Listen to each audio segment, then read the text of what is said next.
Testing, testing.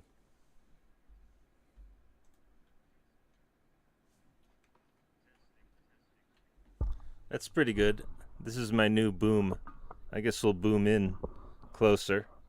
See how that sounds.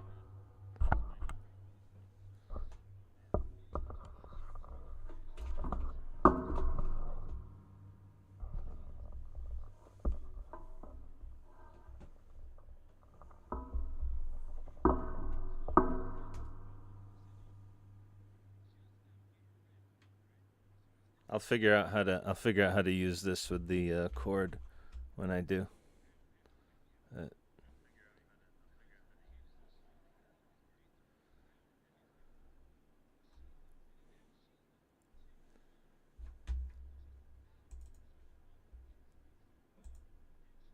Opening Christmas presents before Thanksgiving.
Got the Yonko amplifier, stereo receiver.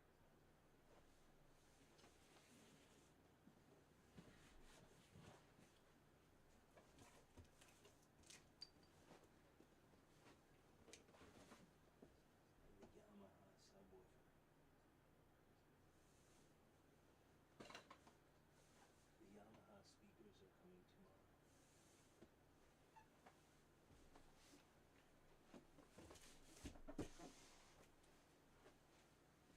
And the equalizer. And I got a PA. I got a 15-inch PA system coming too. But that's later. Let's let's unbox the amplifier and the subwoofer.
Fairfield product.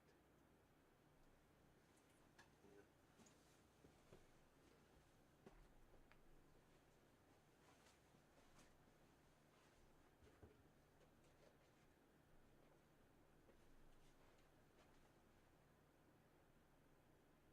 As you do. Right?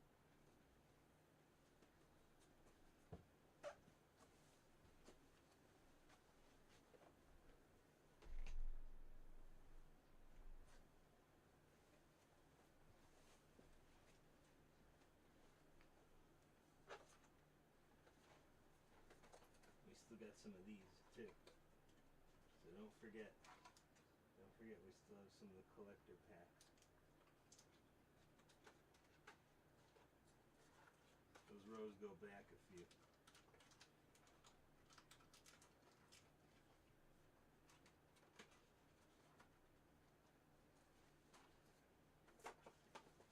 Oh, oh!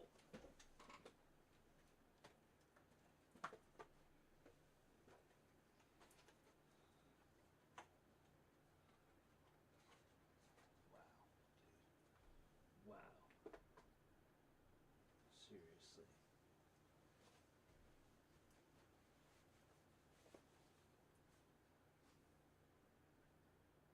Where's the other one? Where's the other one?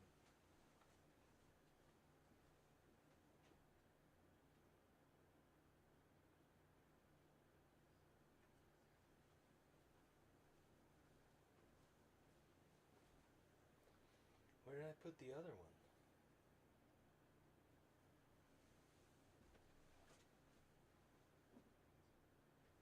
Doesn't make sense.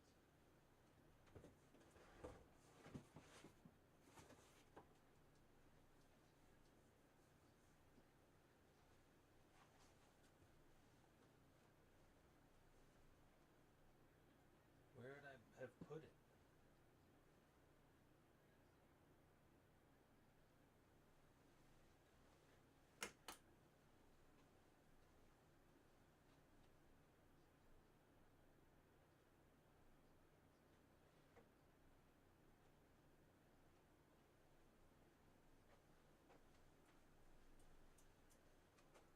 I'm missing one of those.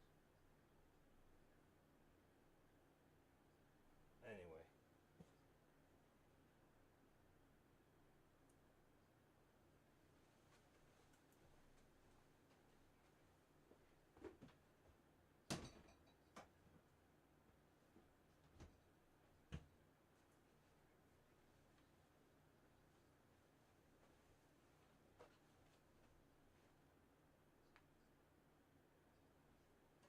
Now I'm curious. Where'd it go?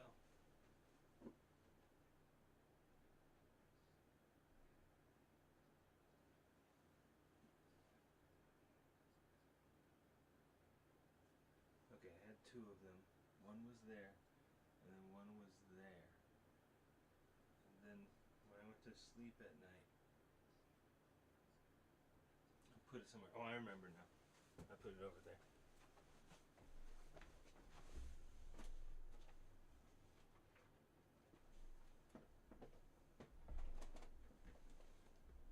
Gallimore. I want more of these for you. It's Sephiroth. And,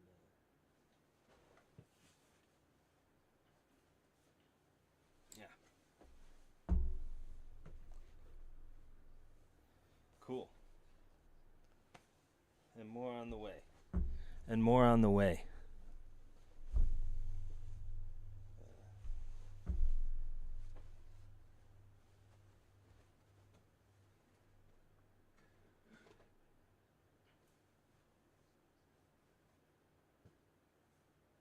Okay.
That's what that pocket is for. That's what that pocket is for on your jeans, the little one. It's for your butterfly.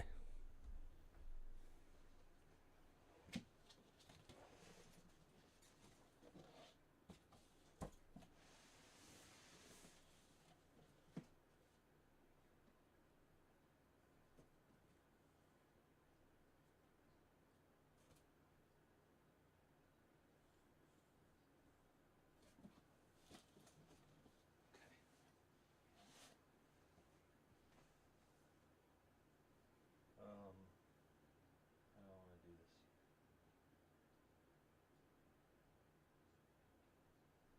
Okay, I know how.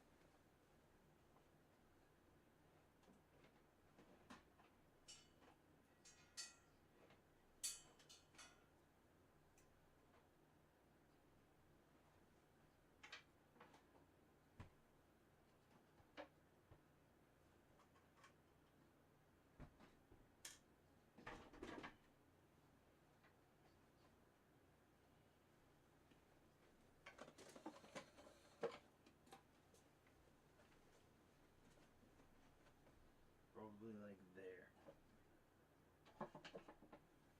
Solid for now.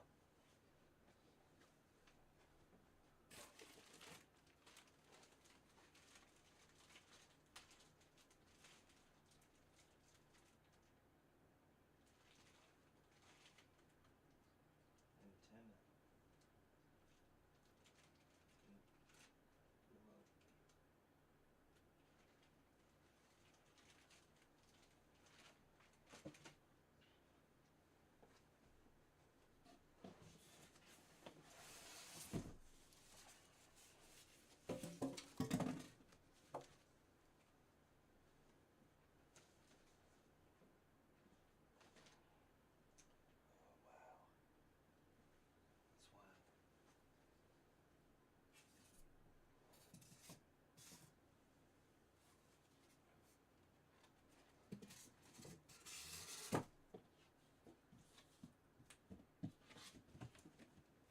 Very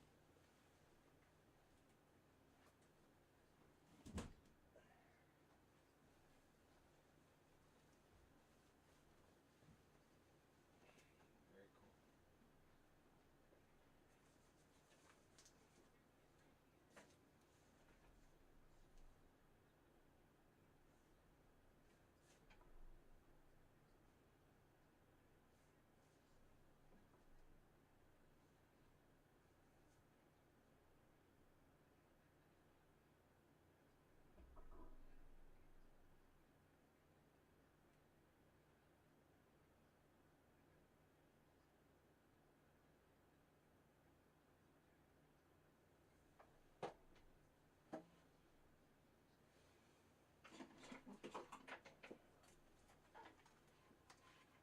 Studio monitors.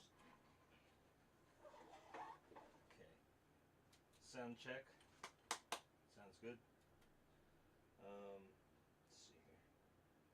Oh.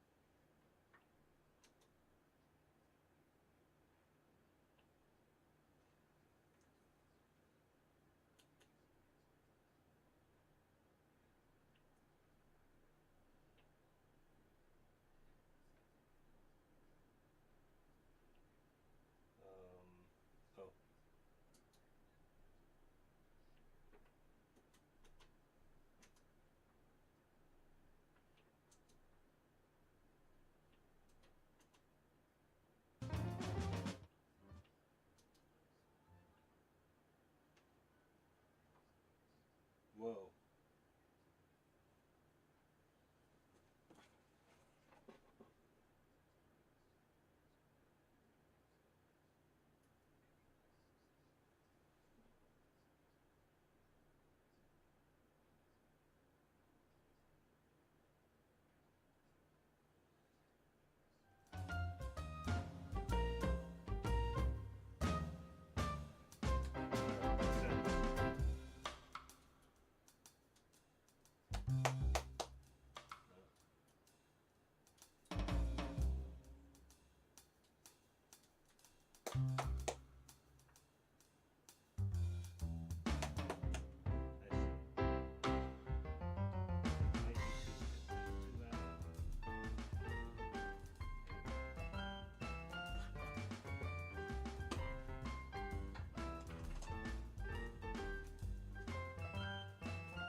How is that? Does that sound right?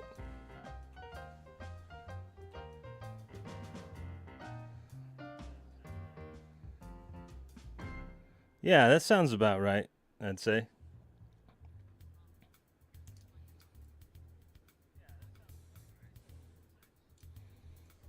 I would almost be like, we could move this back a little and be cool.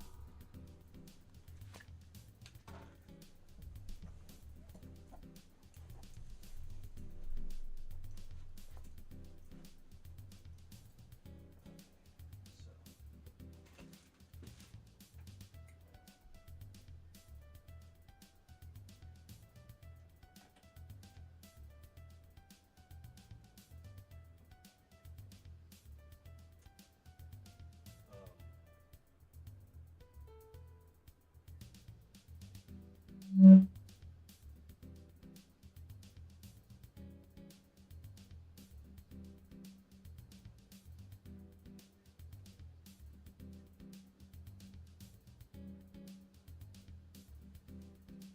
right, I think we're good.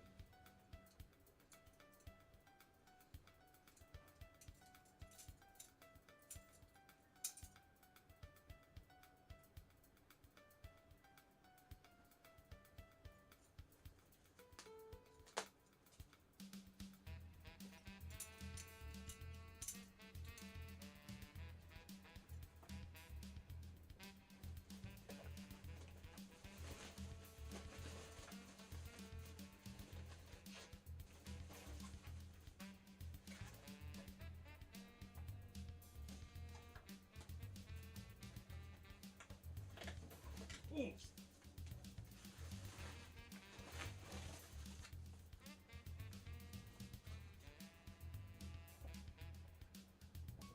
Does it fit on the table?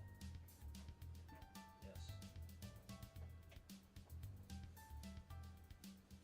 Yes, it does.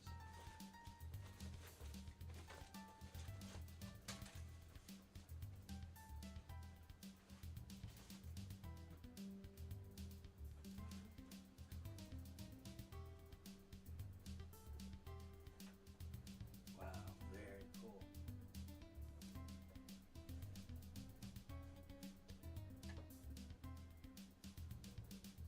I think I might hold it. I think I might have it like this so we can see the back.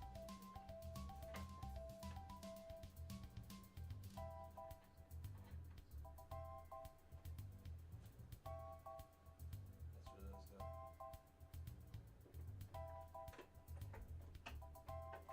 Something like this.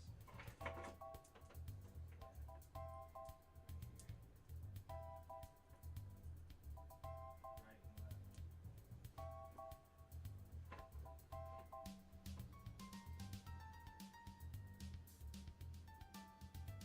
Mine and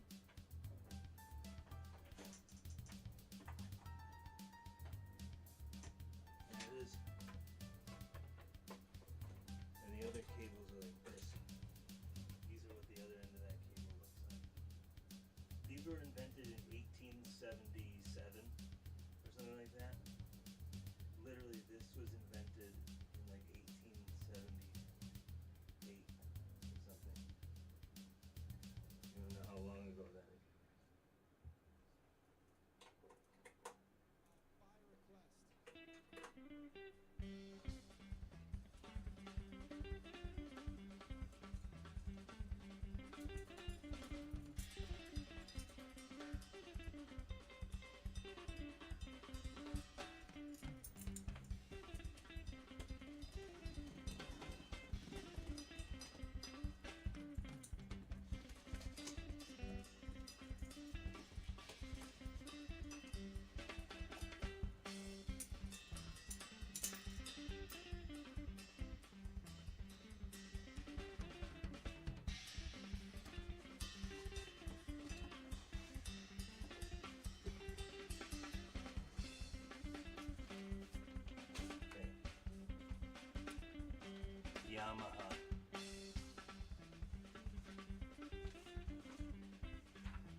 the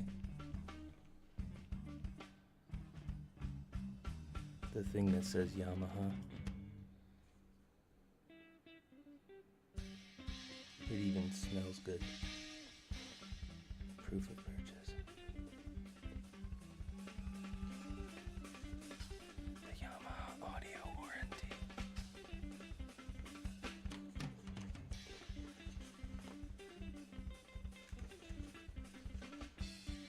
It even smells good. Yeah. I didn't know we were mic'd up in the room though. Put the volume up, it's too much feedback.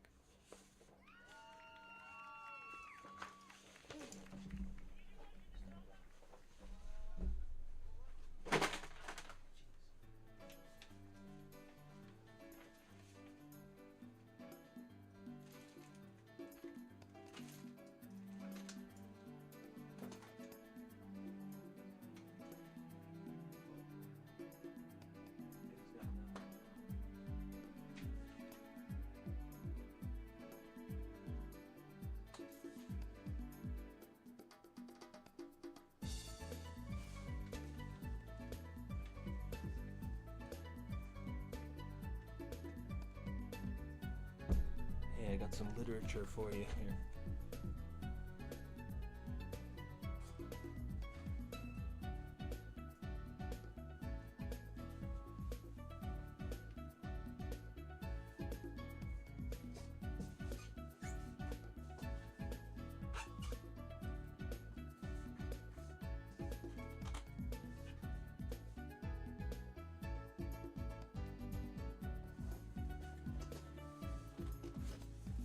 I was sure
I didn't know a hat could betray me like that until I saw it from the back.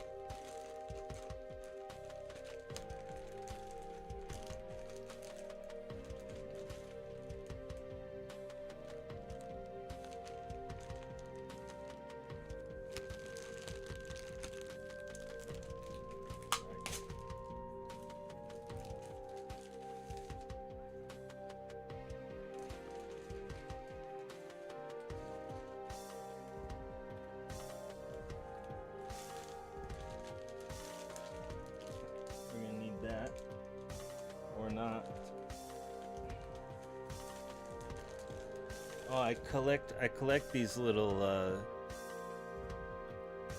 batteries included things. Never use the batteries included. Never. They always explode. Never. I never ever put a batteries included battery in my device ever. I never ever do that.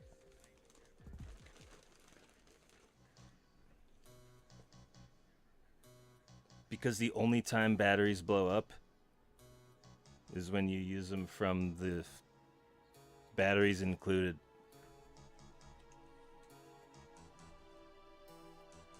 That's probably because we buy really good quality batteries.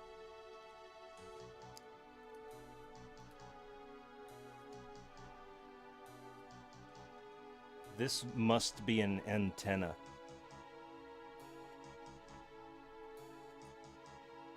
It must be.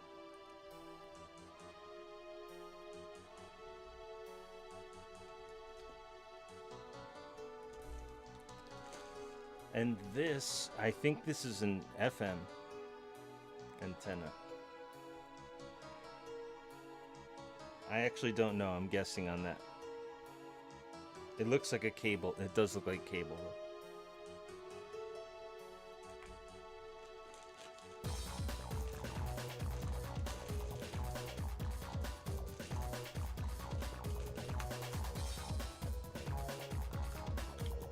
The remote is cool.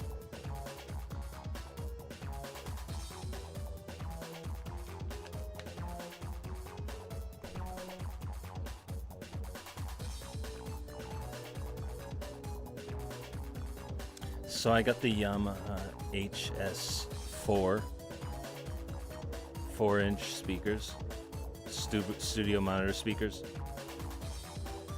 and I got the Yamaha subwoofer to go along with that.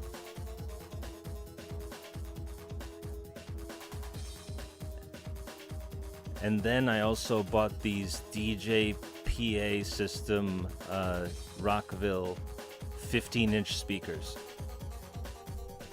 So these things are huge, and I think we might actually set them up down here just to look cool until we bring them outside. But like, I think they would actually look cool there and there.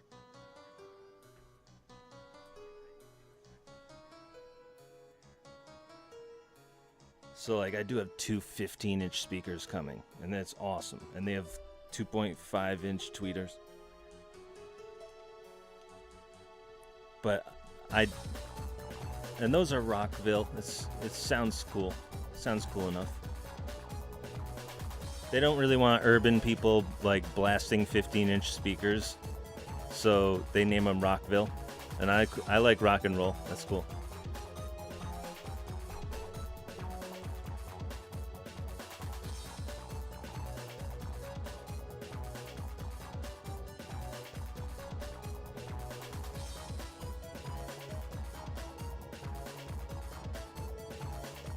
And then I have an equalizer coming.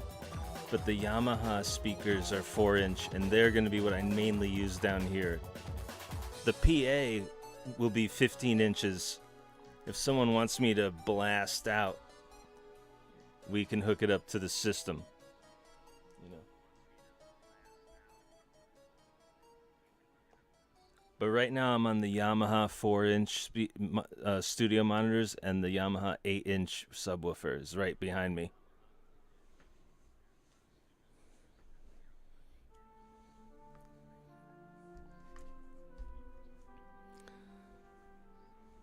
So I went off-brand on the amplifier because all the amplifier has to do is just amplify. You can really just hold it up and say, "Did you amplify today? Yes or no?" and get a yes or no.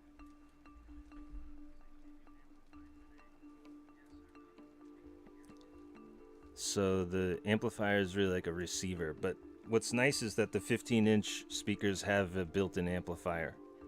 So things have changed. In other words, things have really changed since rock and roll bands.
I made sure that my amplifier had a dedicated subwoofer out port on it because that's what your receiver amplifier needs if you want to subwoof properly.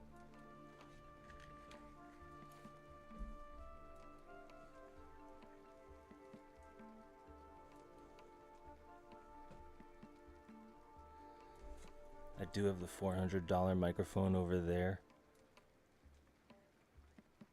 The Shure SM7B.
The speakers and the equalizer are gonna get here tomorrow, so like I almost should just wait.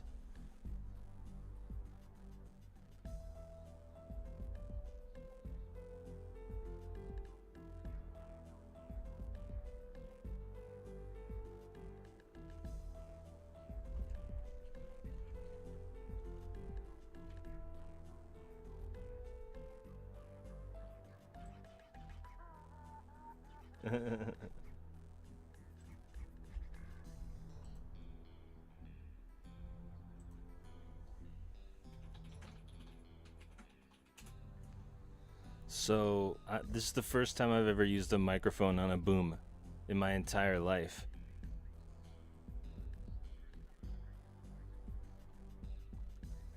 So that laugh was weird.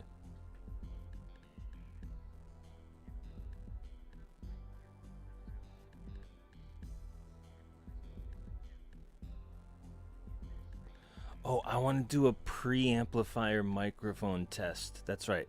I want to use the $400 microphone.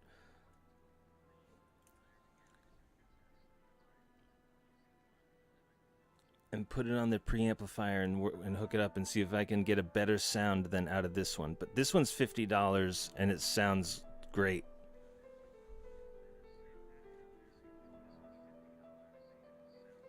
Like I could knock this over. The boom was $20 and the microphone is $50. And it sounds better than I can get out of the $400 microphone.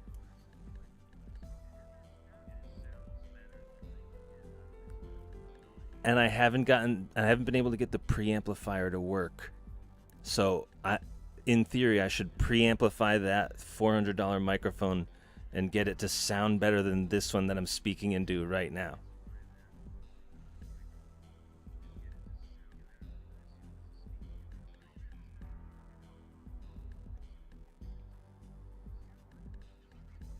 But I'll eventually learn how to use a boom right.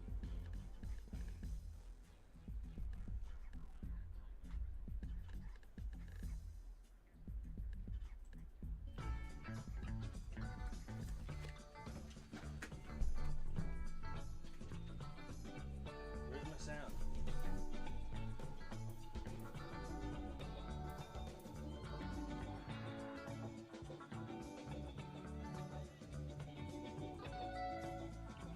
I'm officially DJing.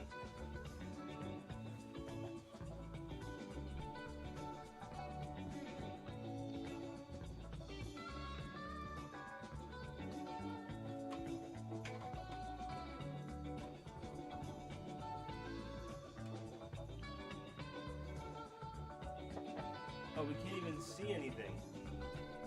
Hold on. I need to have a hold on, I need to have a religious experience.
Times I got space.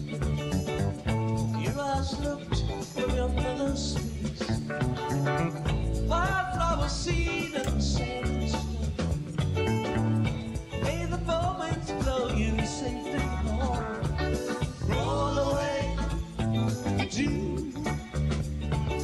Roll away the dew. Roll away the dew.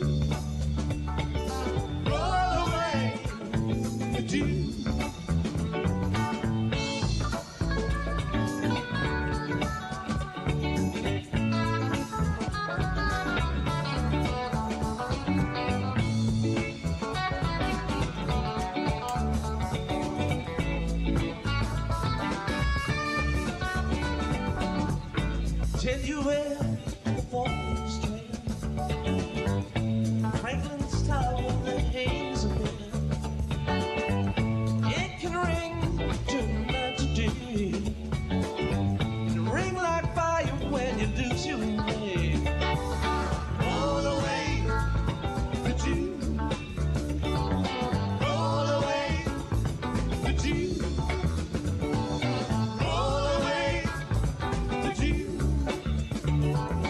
roll away the dew. God save the child who rings that bell. They have a good ring, baby, you can't tell. One watch by night, one watch by day. You get confused, listen to the music play.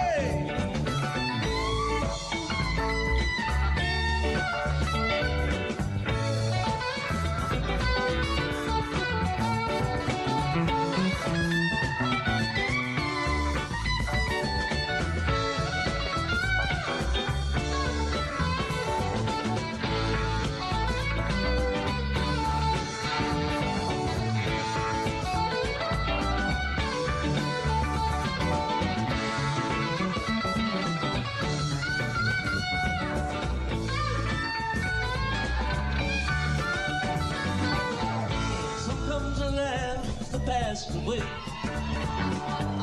Some come to make just one more play. Whichever way your pleasure tends. If you're playing nice, you're gonna harvest wind. Roll away the G. Roll away the G. You better roll away the G. You better roll away the G.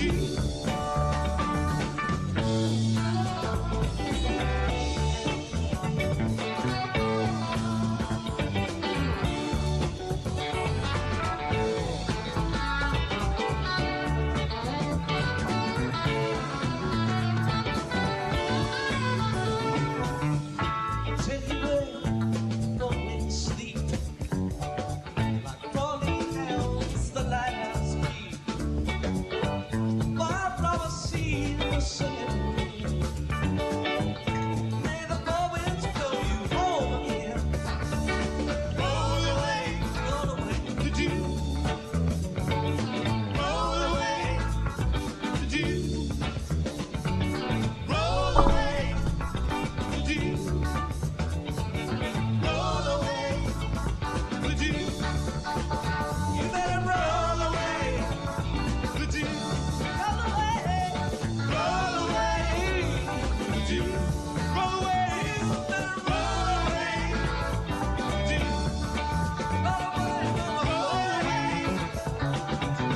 Roll away, roll away, roll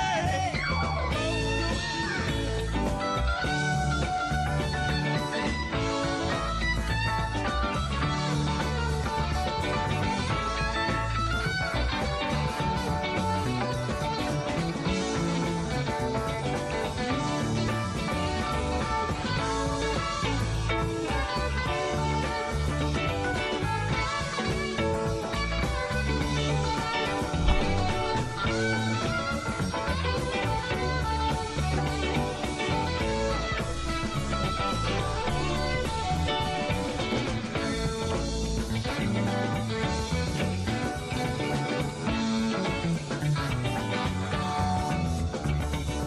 Roll away the dew. You better roll away the dew. Roll away the dew. You better roll away the dew. Roll away the dew. Roll away the dew. Roll away the dew. Roll away the dew.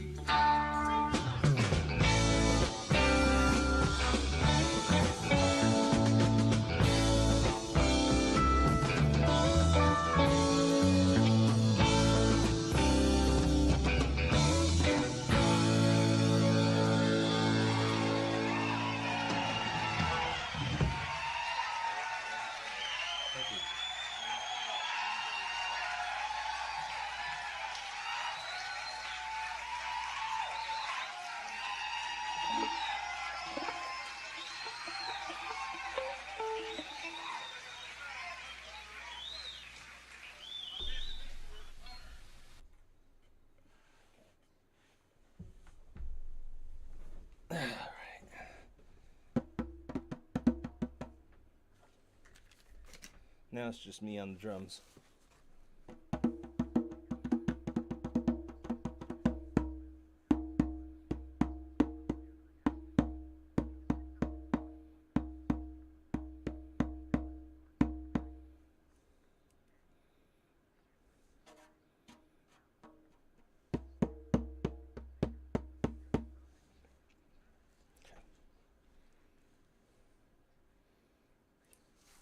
Cool. Nobody likes the djembe drum. Cool.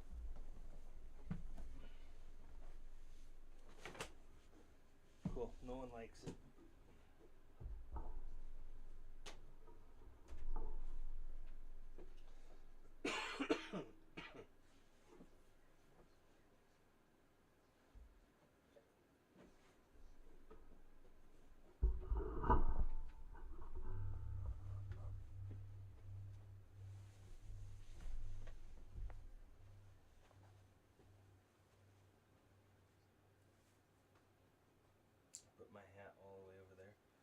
just keep this one on.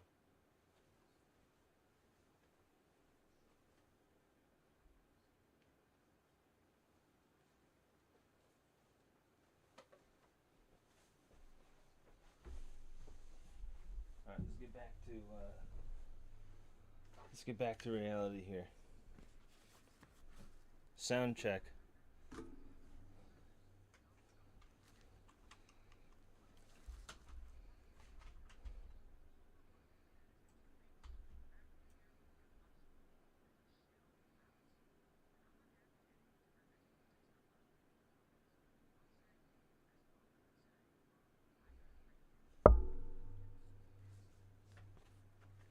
Sound check.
Instruction booklets. Yeah. Here, I guess.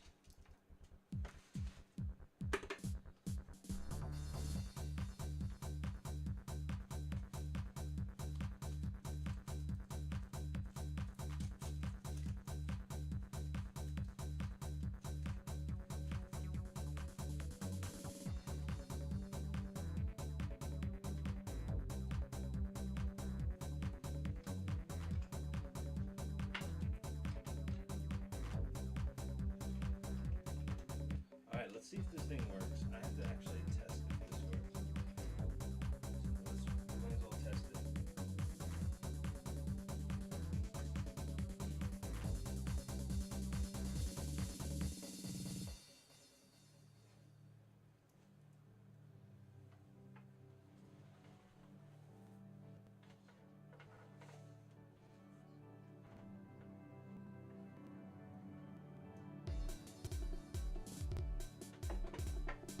You gonna make that?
Can you face the future?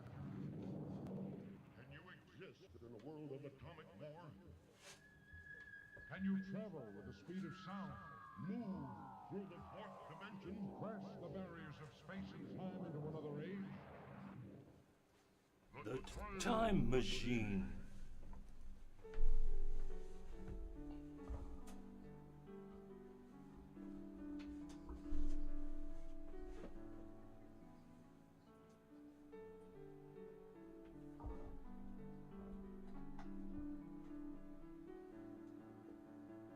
Got it. Plugged in.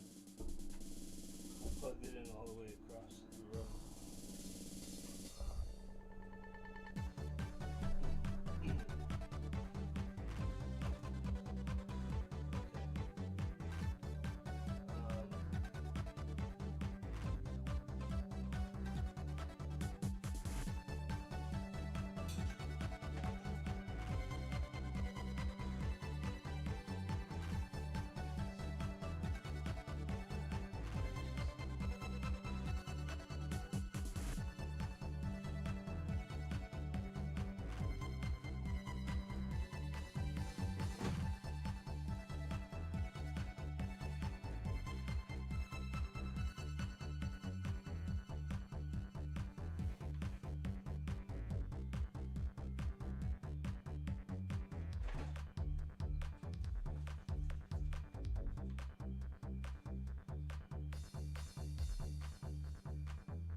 actually not gonna cut new wire.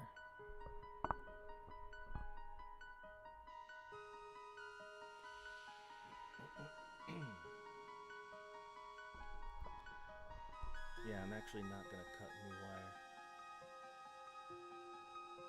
The two speakers that I already tried don't work.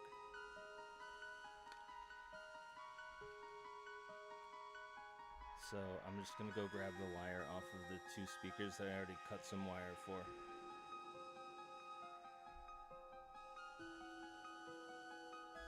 We'll save on wire, I guess. Or I could cut length twice as long as the other wire, and then we'll have two lengths of wire.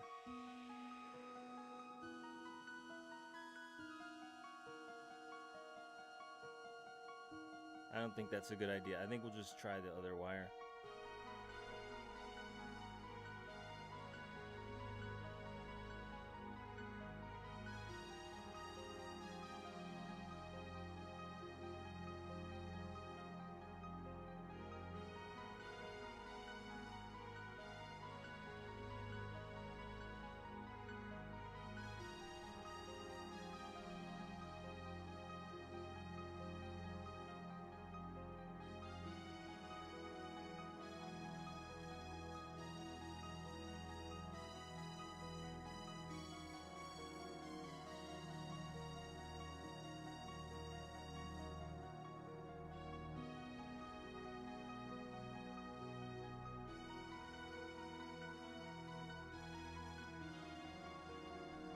I was a bad boy,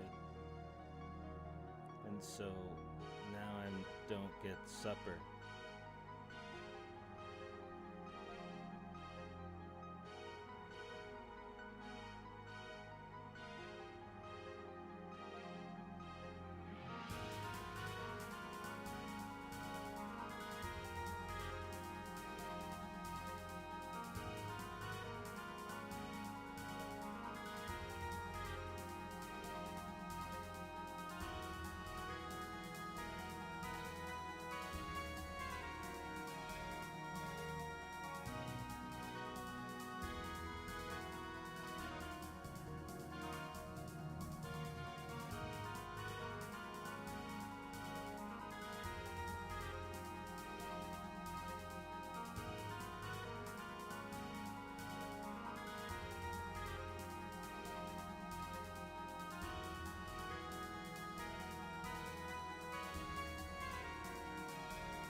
Yeah, we did pretty good. And I'd say I did pretty good. I'm gonna go grab a soda, a can of soda and stuff or something.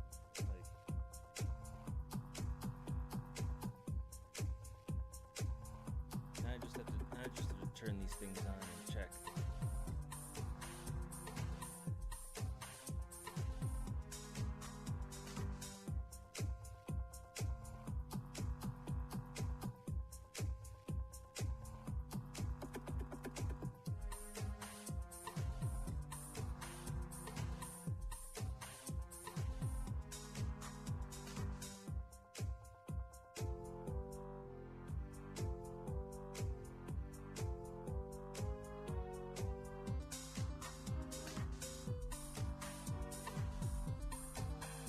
Yeah, I'm an official DJ now because I've got the 50. I'm gonna have the Yamaha Studio monitors, the Yamaha subwoofer.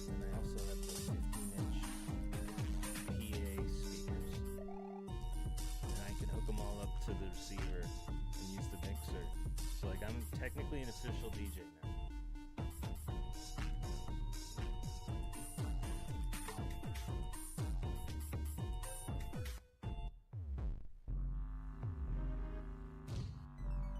As soon as the speakers get here and the equalizer.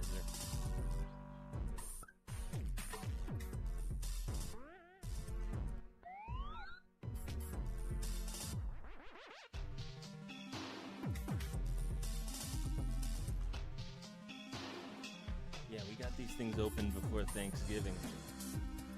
It's pretty good.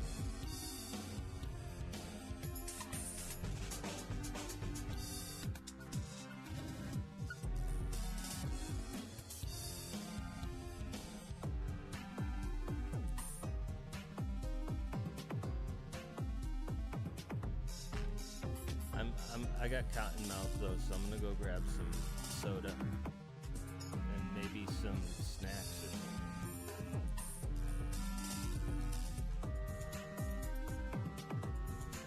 But I really like it because I have the 4-inch Yamaha speakers.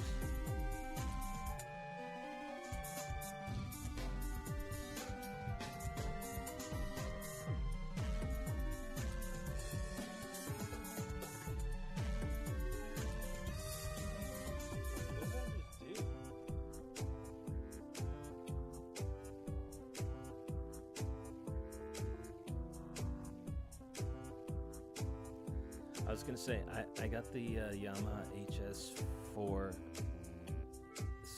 studio monitor speakers, and I can use them down here and like, you know, in the computer room. And then I also got a pair of 15-inch DJ PA system speakers, so we can really blast with two 15-inch speakers.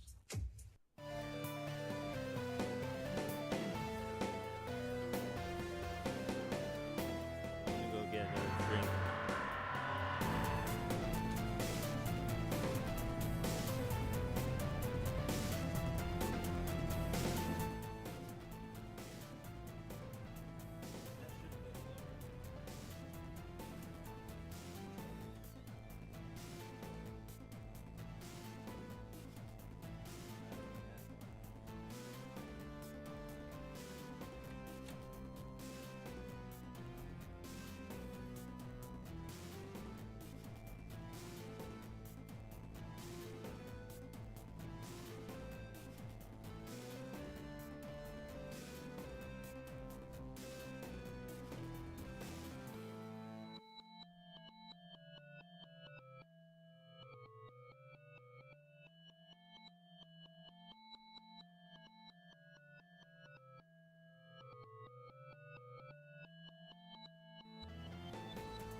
I'm just kidding.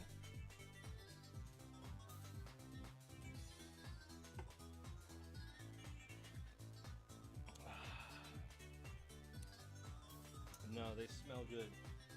They don't just, they smell good first.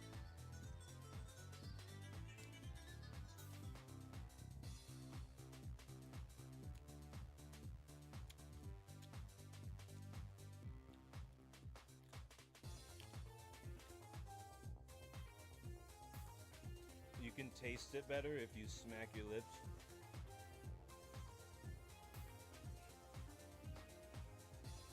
I'm a psychologist. That's my psychology degree. There's the door. If you don't like it, that you can, if you smack your lips when you eat your food, you can taste it better and you'll enjoy it more.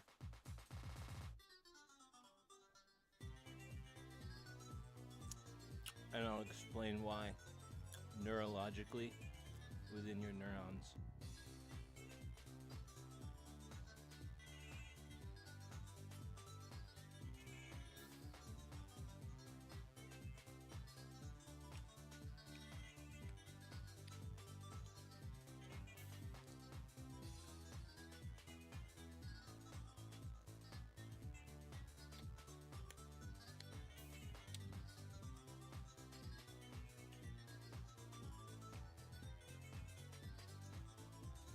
I can't even really taste how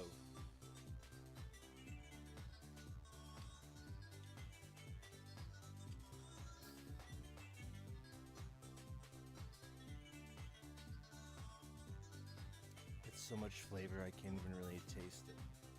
I can tell I'm not even getting all of it.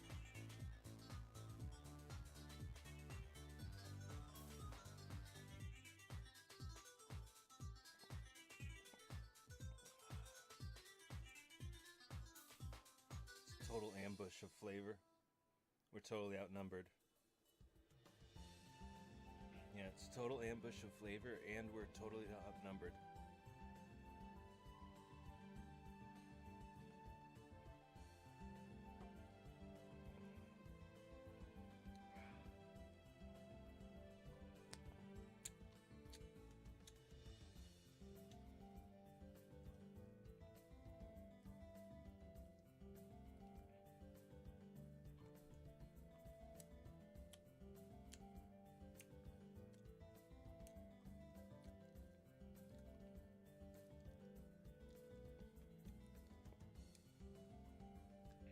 Oh yeah. Mm.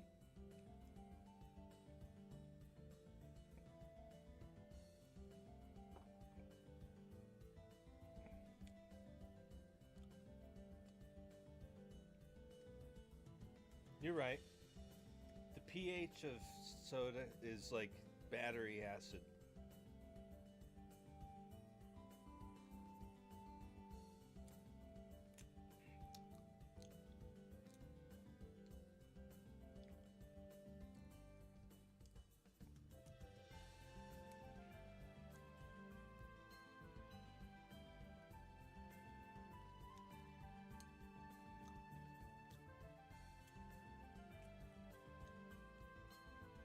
When you look at one of those charts, the pH level of soda is the same as hydrochloric acid, I think, right? Somebody go check that. Hydrochloric acid is a little more.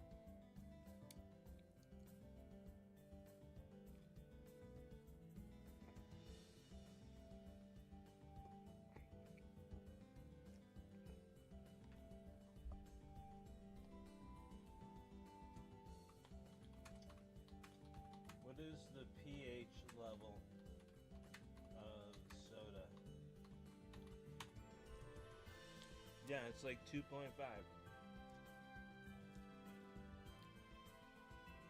And battery acid is right next to it on the scientific chart. Okay. So it's a little less sour than a lemon. Okay, it's not exactly like battery acid, but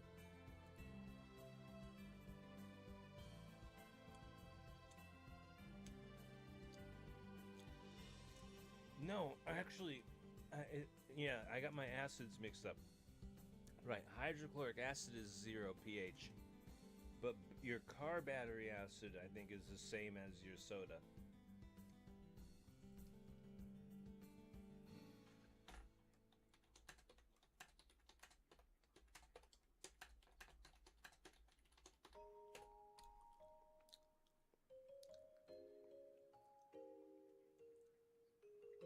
Yeah, it's pretty close. It's just only one off. It's 1.5 and the soda is 2.5. So they're really fucking close though. Like that's the difference between the soda and the lemon, you know?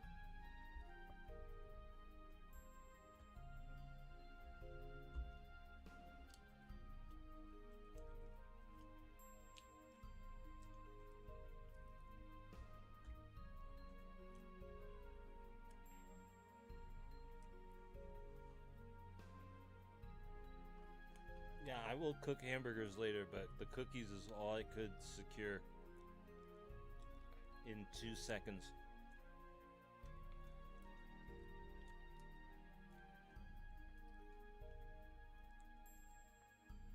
From the walk to the soda and here, the only option was the cookies.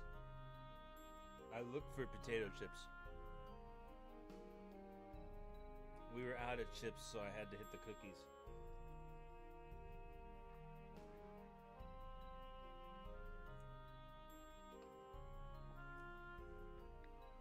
Everyone is really mad at me right now for buying all the equipment, and I'm going to bed without my supper tonight, like a bad boy. So I just took some cookies as I went.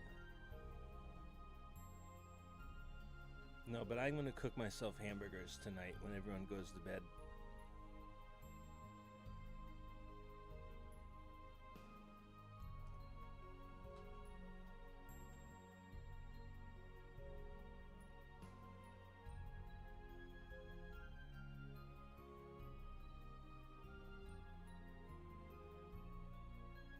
I think I want to cut the wire again. Let's cut that wire.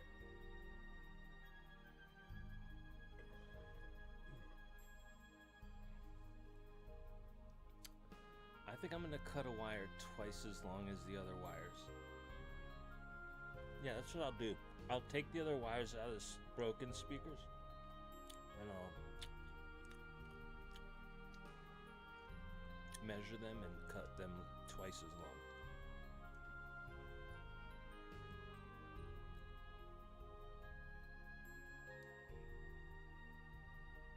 That's either going to be a great idea or a stupid idea. I'm ready to find out. I'm 100% ready to find out. That's 60% of the time it works 100% of the time. Like I'm 100% ready to find out.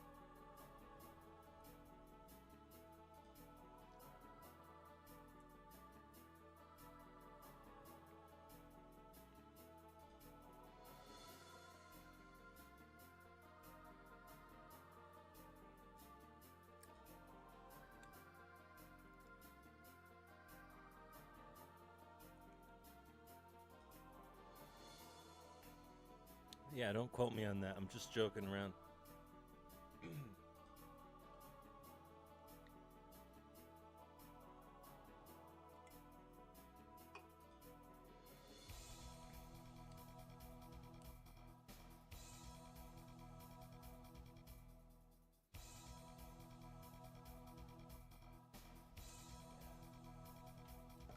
.14 gauge audio wire gauge.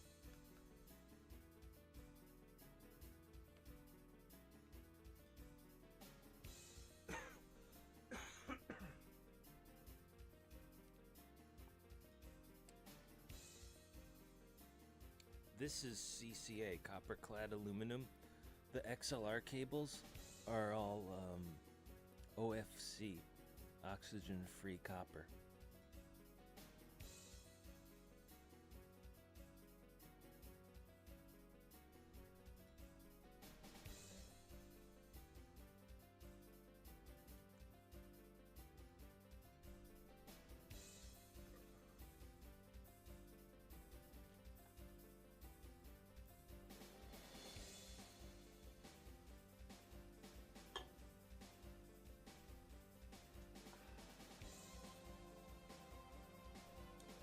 I already ordered a hat that looks like this now that I have a full DJ 15-inch speaker PA system.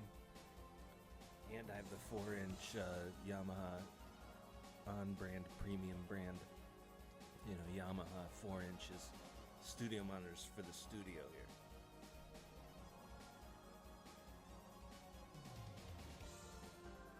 But like, so we got the 4-inch Yamaha on-brand premium, studio monitor speakers here. But we're also gonna have the 15-inch Rockville PA system speakers.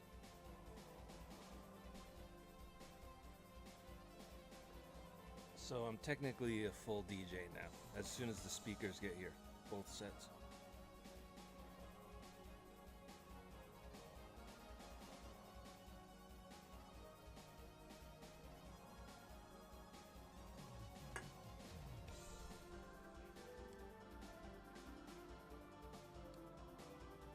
And we got the band back together.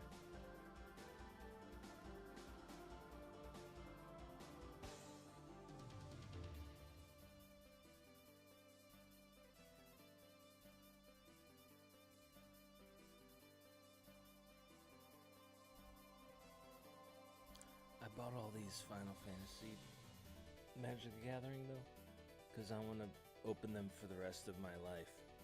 I bought enough until I'm 100 years old.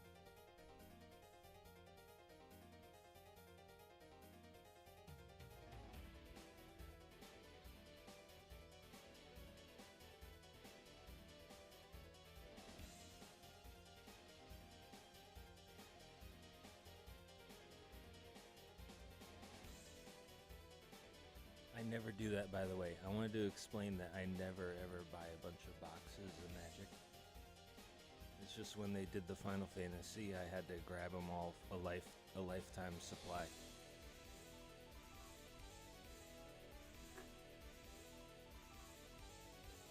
Which isn't that much. I mean, it's not. It sounds. I'm just joking. But like, yeah, I could open them until I'm 100.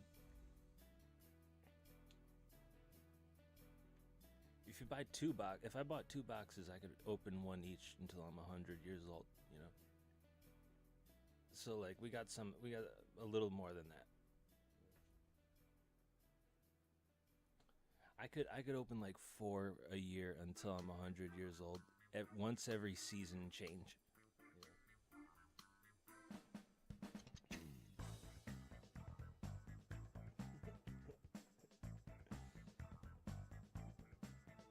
Or like on my birthday and when I see my bro.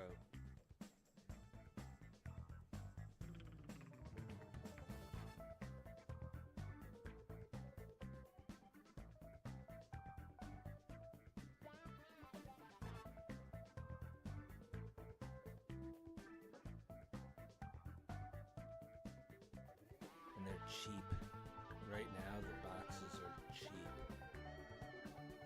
They released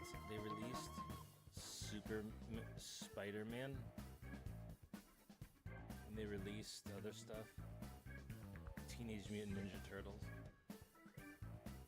and they banned their best card in Final Fantasy from the play right now. So the price of the boxes dropped. I'm only gonna say this once. That Magic the Gathering, they know how to manipulate how much the box costs. So like when Final Fantasy boxes got too high, they banned the best card. When Final Fantasy boxes got too high, they released Spider-Man, release Turtles, release whatever. So the price dropped down. The price of each of these boxes was like $350 a few months ago, and now they dropped to $160. And I don't know how long it's gonna last, but Wizards of the Coast did that for you, so you can grab some if you need to pick some up for the season. Because I was wondering when the price went to $350 earlier this year, I was like, what's gonna happen on Christmas when everyone's like, what what's up? And so what they did was they banned a huge card in the set, and then they released all these other sets like Spider-Man. They just found a Superman in 9.0 condition this week, and it went for 9 million, right? Or something? No, it sold this week for 9 million. That's right. So like the Spider-Man Magic the Gathering is like, you know, like a first issue Spider-Man almost. But like that's what dropped the price for Final Fantasy. And so I just went in on Final Fantasy because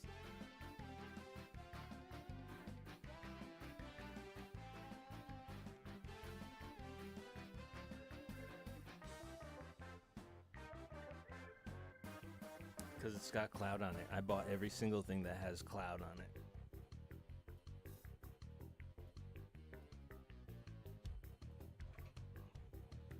Ooh, I knocked over Rurouni.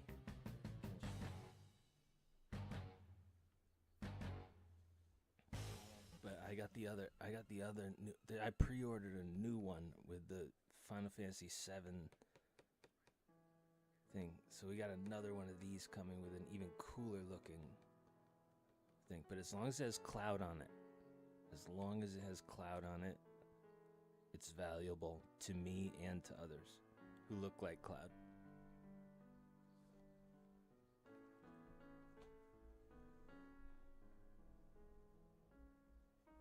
Because do you know why that is? Do you know why Cloud is valuable?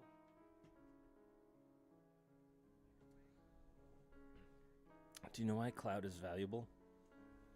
Because blonde-haired, blue-eyed male characters are not supposed to be the most powerful people on Earth since World War.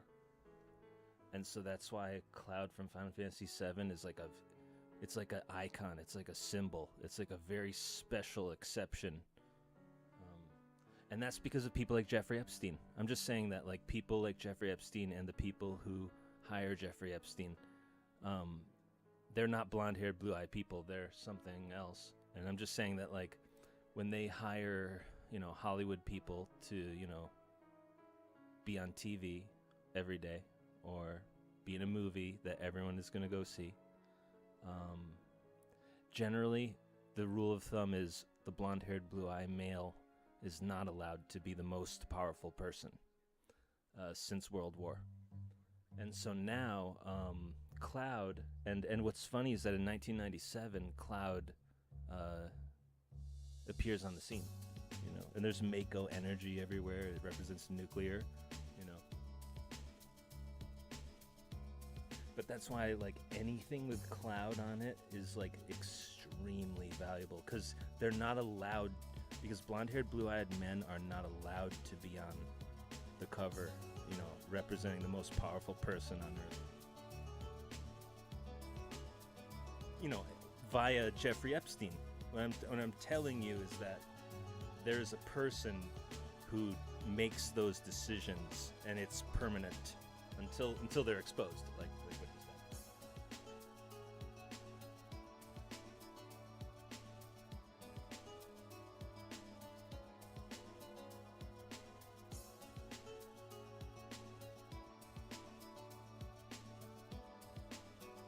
Yeah, I'm trying to think of any other examples.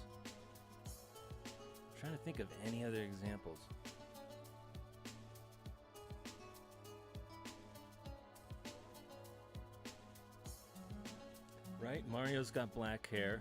He's got a blonde-haired, blue-eyed girlfriend. That's every scene. That's every movie we've ever seen, you know. But like the blonde-haired, blue-eyed man is not allowed to be the most powerful, and that's why Cloud is so expensive.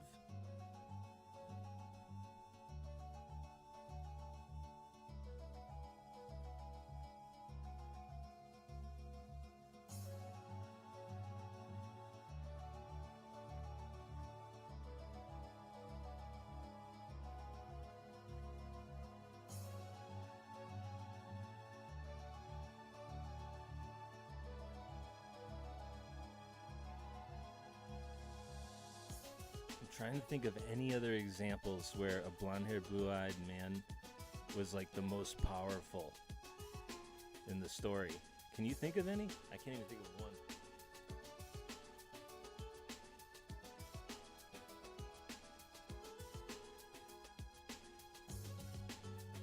The Matrix, you know what I mean? Keanu's got black hair. Like, really, think of what? Can you think of one other than Cloud? Think of one other than Cloud.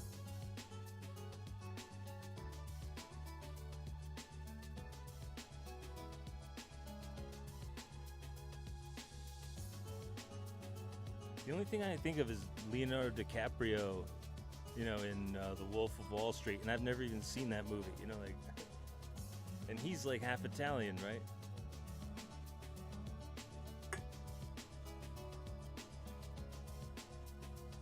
He's got to dye his hair blonde. I can't think of one. I really can't. I know, like, the main character in Scooby-Doo has blonde hair. You know what I mean? Like, but he's kind of an idiot, right?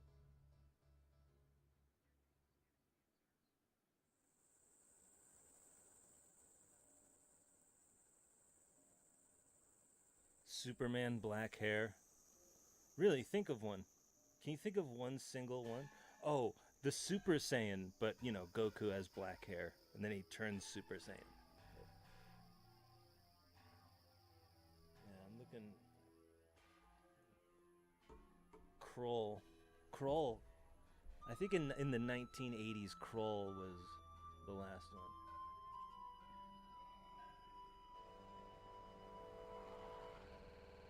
Jurassic Park, no. Although Hammond was kind of Scandinavian, you know, a little bit. But he was like the bad guy. Harry Potter, no. Harry Potter, black hair, you know what I mean?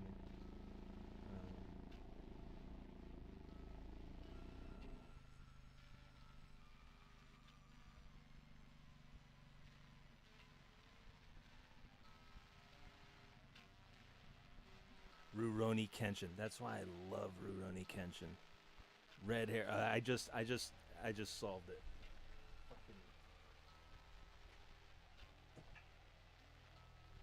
Oh my god! I just pulled Kenshin's head off. What the fuck?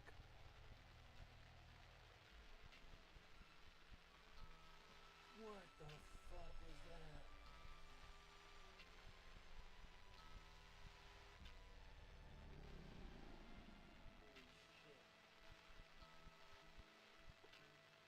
No, I did find one. It's true. There's two. It's Cloud and Kenshin. If they have a Rurouni Kenshin Magic the Gathering, I'll buy it all too.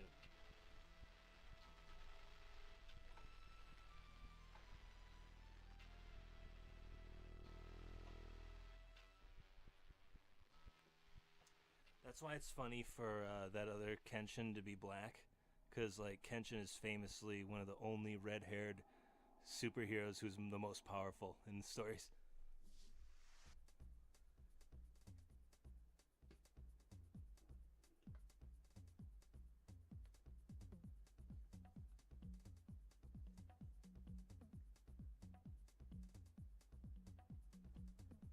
They're gonna make a black Cloud. Listen, if you don't think I'm the author of QAnon, like the real Q, I'll give you a QAnon drop right now. They're gonna make a black Cloud.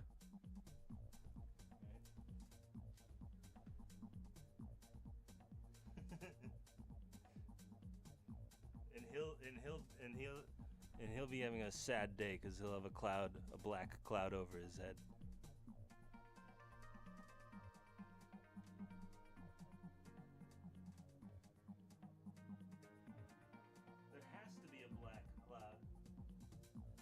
I bet you anything they were gonna make a black Cloud. I bet you anything. Bet it all. The fucking Japanese dudes were gonna make a black Cloud in the sequel. Bet it all. Fucking bet it all. It's gonna happen now. Now that I just figured it out, it's definitely gonna happen. They're gonna make a black Cloud and I'm gonna hate it. Just like I would hate any other black Cloud on Earth. That's why it hasn't happened yet, because the jokes are too ripe. It's just, you could make jokes forever.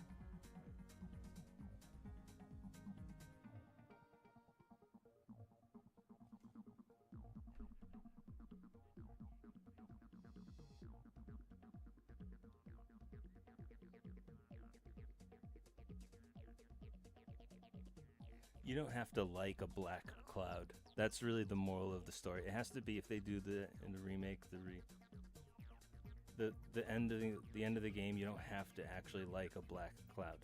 You don't have to if you don't want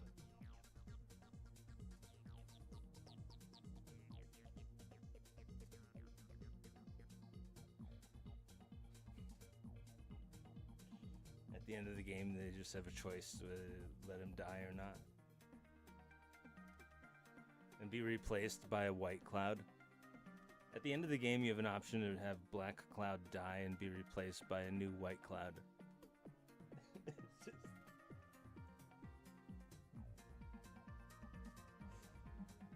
Right? It has to be a happy ending. It can't be, you can't have a black cloud hanging over the ending.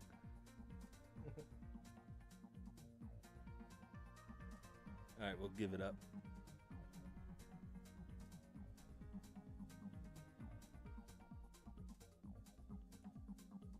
Give it up for Black Cloud.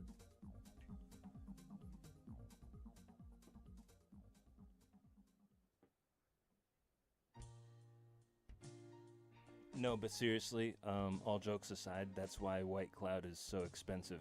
Like, really. If they make a Black Cloud, the White Cloud that I just bought this year in 2025 is going to be way more expensive than it is now.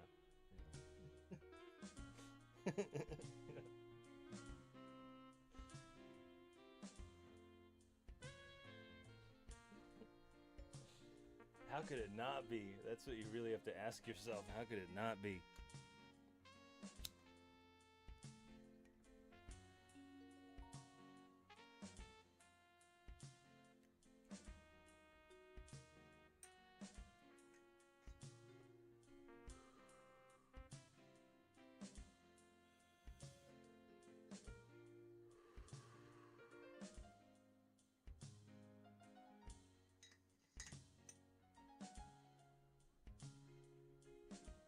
Yeah, the bong goes like in the Matrix. It gets filled up with Matrix over there.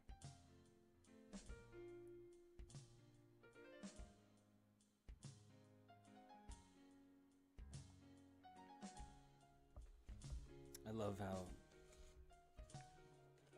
the Yamaha audio warranty smells.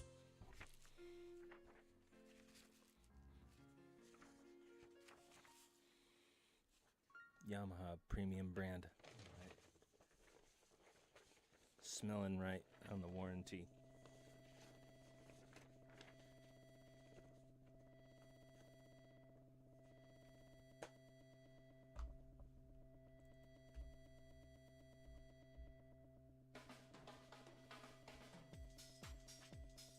Alright, I'm gonna try and work this preamp and set up the amplifier and the subwoofer with the speakers.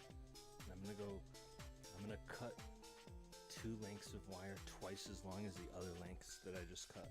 And just to have them, just so we have the regular length and the double length. And I'm gonna see how that works. We'll see if I can if that's enough, then that's enough. If we need to cut more, we'll cut more after that.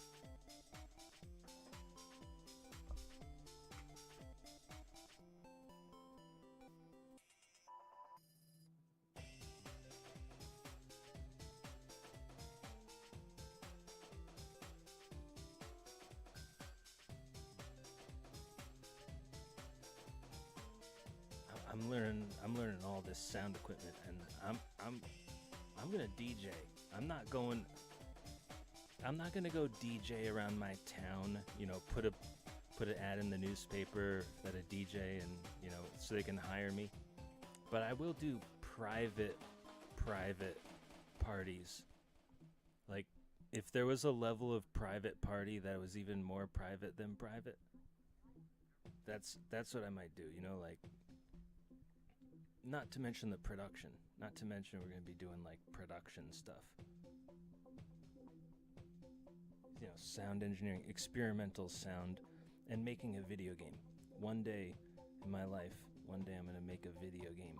And so we're going to need all of this stuff for the video game making. And I need to learn it. So the learning process before we make the video game soundtrack and sound effects is learning it just by playing around and DJing, etc.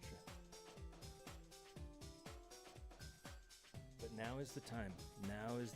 10 years ago is the time to actually do this. I wanted to make sure that all the technology was done evolving, and it really has solidified.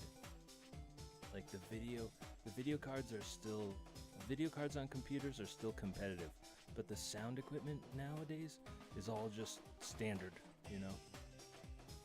They solved it. They figured it out. Like I said, the phone audio jacks are from those were invented in 1878 or whatever. They figured out the sound in 1878. We still use the same jack on that mixer.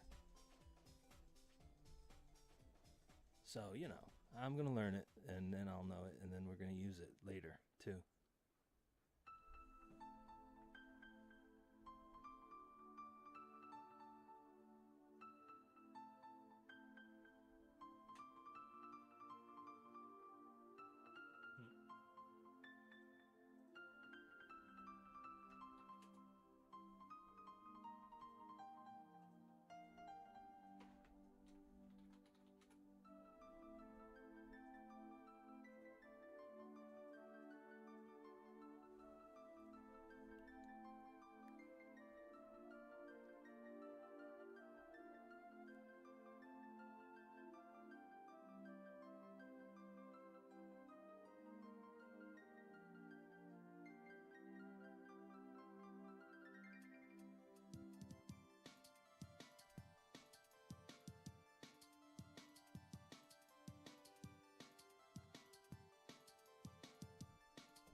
No, I'm really glad that I'm going to learn all this stuff.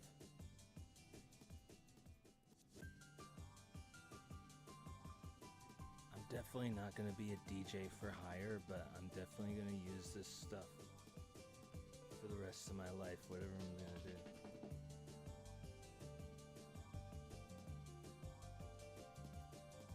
People don't believe that I've always been a regular dude. People think that I had like struggles and stuff. I'm just late to the game sometimes.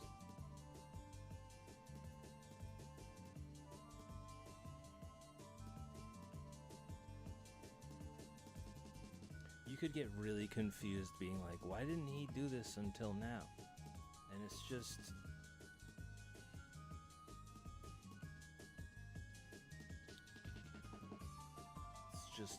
the life of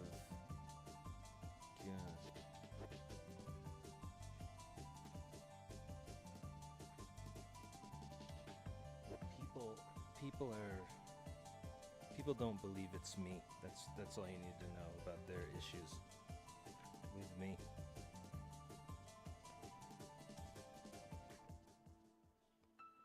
Comey just got his charges dismissed. I wrote the Utah radio. These do smell nice. Yamaha. I wrote the radio and I told them Comey is making false statements because he doesn't know that QAnon is a real person, and so he doesn't understand his own false statements. And then he got his charges dismissed this week because I guess he heard someone told him that. But they say now we got new charges for him because this opens a whole new can of worms. When you get out of that can, we'll open a new can.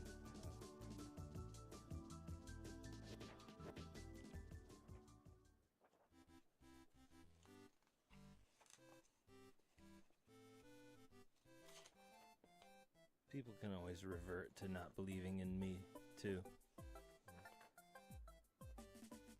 Adjust the subwoofer before using.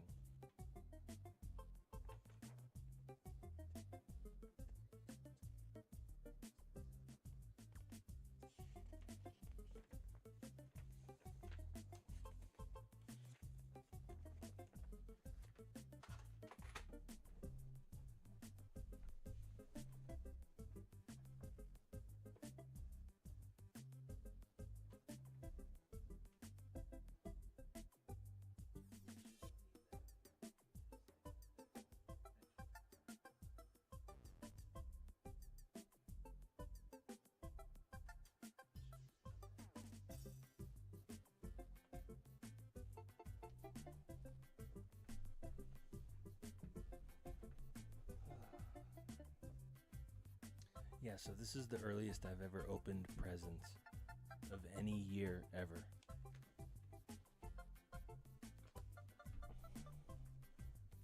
We got to open Christmas presents this year before Thanksgiving started.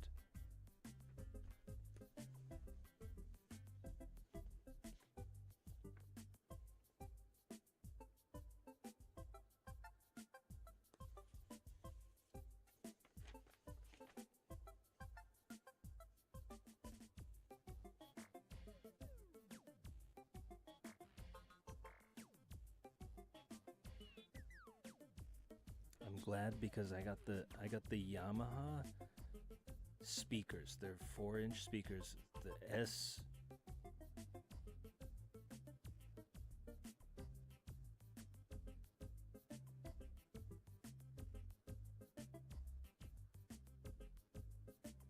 SX4? What am I thinking of? I'm thinking of the HX from the 90s.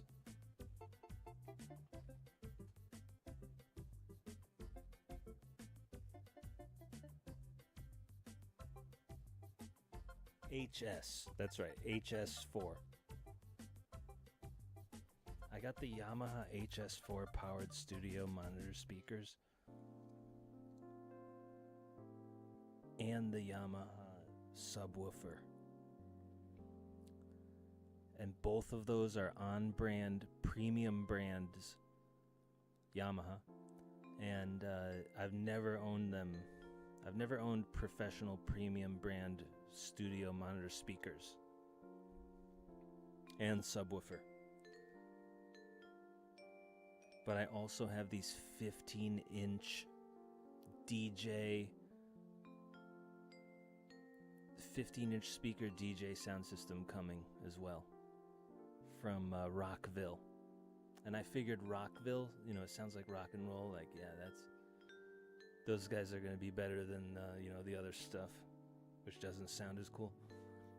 I was going to get a different PA system that was 2 15-inch speakers and 2 tweeters.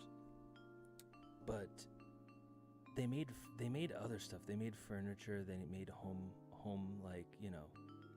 lighting fixtures and stuff. Rockville, actually, their whole shop was music stuff. So I said, ooh, I gotta change to the other one. So I clicked other and got the other.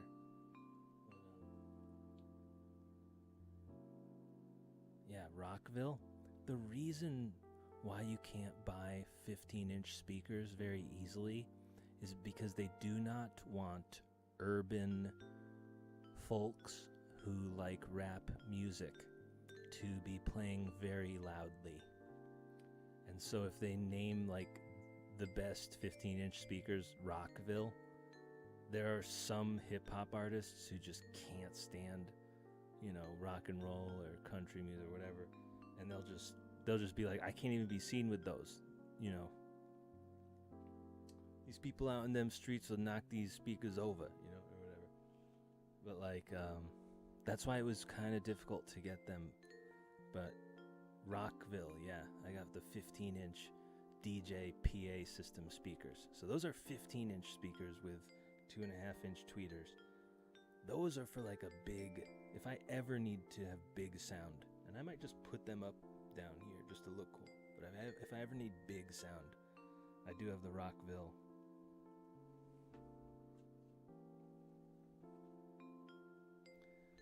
I got the Rockville RPG 15 2K dual 15-inch powered speaker PA system for DJ or PA. So like a PA system would be like for a politician who needs to yell louder than anyone else. / they're also for DJs like me who are trying to play some stuff, do some experimental sound. But I figured I went with the smallest speakers that I could with all the components on the back, which was like the 4-inch Yamaha HS4 speakers, and that's great. Those are studio, those are on brand, premium brand, those are great. Those are exactly professional what I need. Very fine-tuned. It's gonna be awesome. I'm gonna use them all the time down here. But because they're only 4 inches, I was like, why don't we just get the PA system, the 15-inch PA system? It says it's for DJs, and so I did. And that's awesome because now I have the regular, everyday 4-inch speakers, which are Yamaha premium brand. You know, they have they have the best connectors in the back, which I need, you know, to learn the connectors and learn the sounds. It's not just making or hearing the music, it's learning too, and then making the music. But like, if anyone was like, hey, okay, so you got your sound system here, what kind of speakers do you got? Well, we got these 4-inch Yamaha. That's not good enough.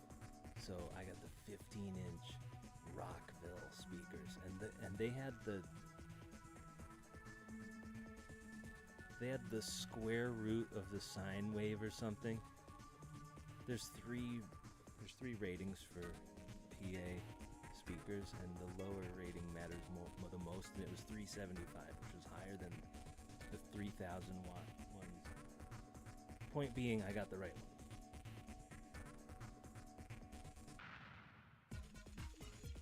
I was gonna get the wrong ones, and then I realized 4 hours later that we should get the right ones. And the wrong ones were made by like a weird company that doesn't really do music. They do like home lighting fixtures and stuff, and all the reviews are like, the kids love this thing. It's for the kids' room, you know. So I went with the Rockville PA system.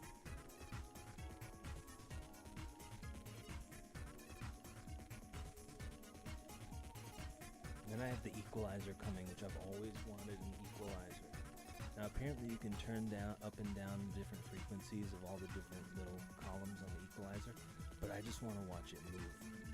It's gonna like move up and down, like the mixer does when I talk.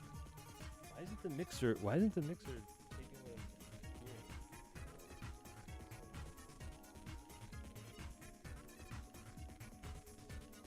Can you guys hear me?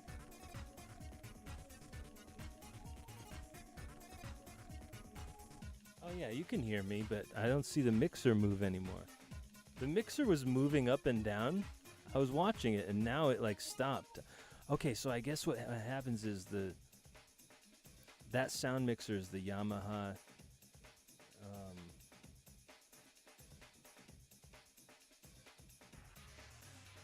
MG12XU, I think. And what I just learned is that the little equalizer on the master section over there on the right side, it stops after a while. It'll just stop doing that. Because I didn't turn it off. Oh no, I did turn it off. Do you know what it is? I think I know what that is. It's because the sound is going straight through the USB and it's not going to this master stereo fader. So watch, when I click on the master stereo fader, I bet it turns on again. Hold on, let me test. Remember me learning the system?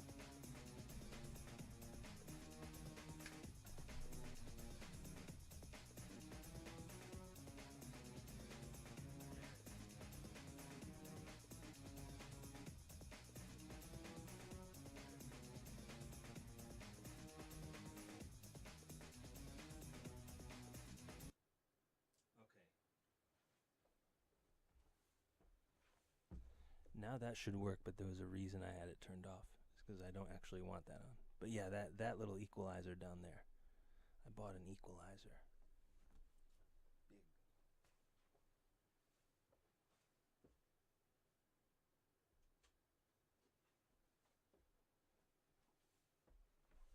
So,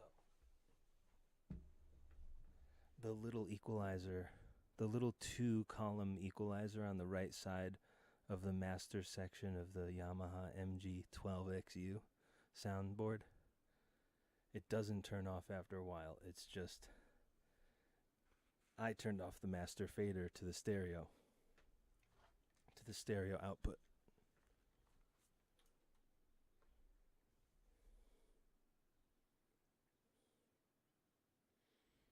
Okay, now I'm gonna go get the audio wire, and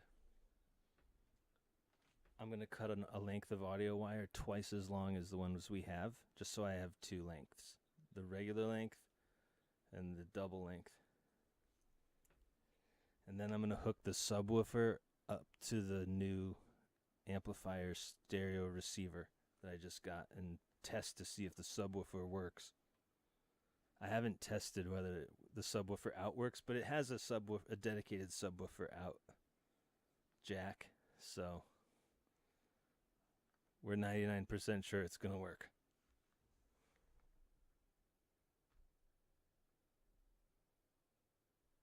Yep, 14 gauge sound wire is pretty much the sweet spot.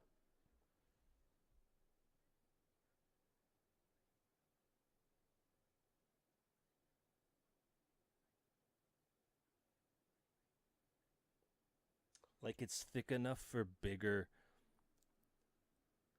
ports, but it's also, you can strip some off if you need to get into a smaller one. Alright, I'm going to go get those wires, and we'll get measuring and cutting and hooking up and testing. I'm going to turn on the amplifier and just see what it does.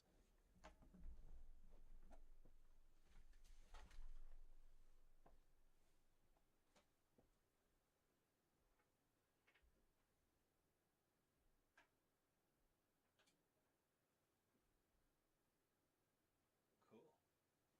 Oh, wow.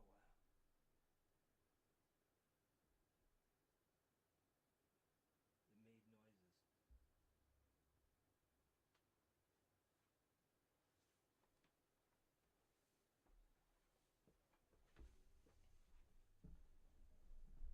It made clicky noises, and it's an amplifier, so when you look inside of it, it's got like all those weird little transistors and capacitors and things I don't even know the word for.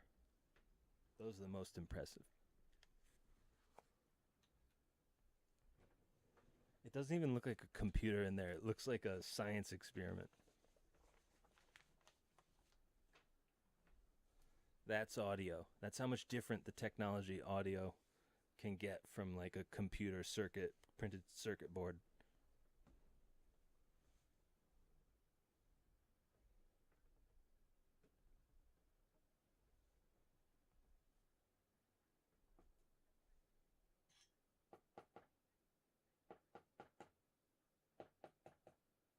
Looks like somebody's setting up a science experiment inside of the amplifier over there, because you can see through the slots, the heat slots in the top, you can see through them.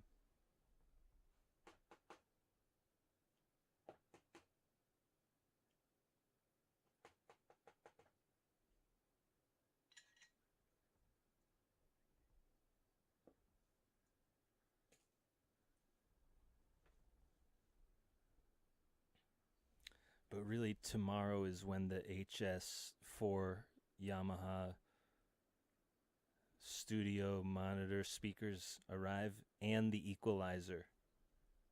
It's a $150 equalizer, which is like, I'm just going to use it just to look at the lights, but I always wanted one. Out of all the sound equipment, I've always wanted a real equalizer. Since I was an idiot, you know, ever since I was an idiot as a little kid, I've always wanted an equalizer for no reason, and now I have one for no reason. What Well, tomorrow when it gets here.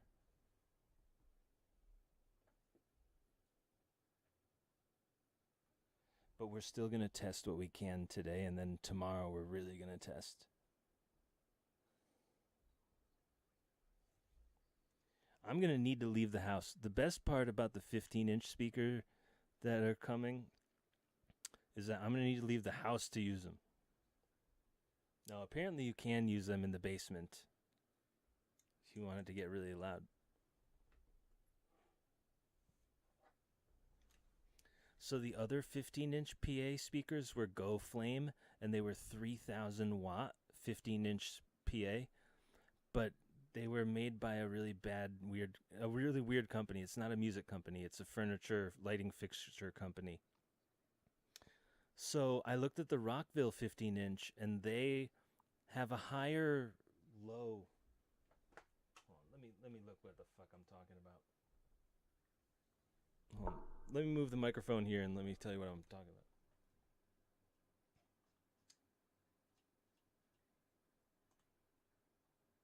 What is this?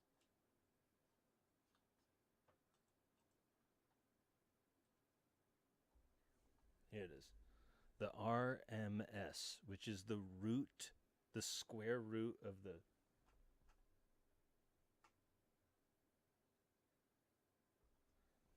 There's the RMS, which is 375. There's the watts program power, which is 750. And then there's the watts peak, which is 1,500. So the peak on the other 15-inch speakers were 3,000, but the RMS was lower. The RMS was like 300, and this one, the RMS is 375. And it was like, whoa. So it's like what that means is that when the speaker is way too loud and hurting your ears, that's 3,000 watts. That's the peak. So the peak is half of the peak on the other 15-inch. But the RMS, which they say is the most important value, which is basically when your speakers are playing at a low volume, that's like way higher than the other. So that's what helped me determine that the Rockville 15-inch PA was better.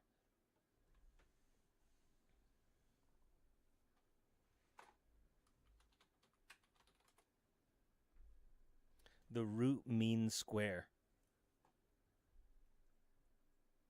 The root mean square, it's got to be like the low when your speakers are playing at low volume. That's how I interpret it.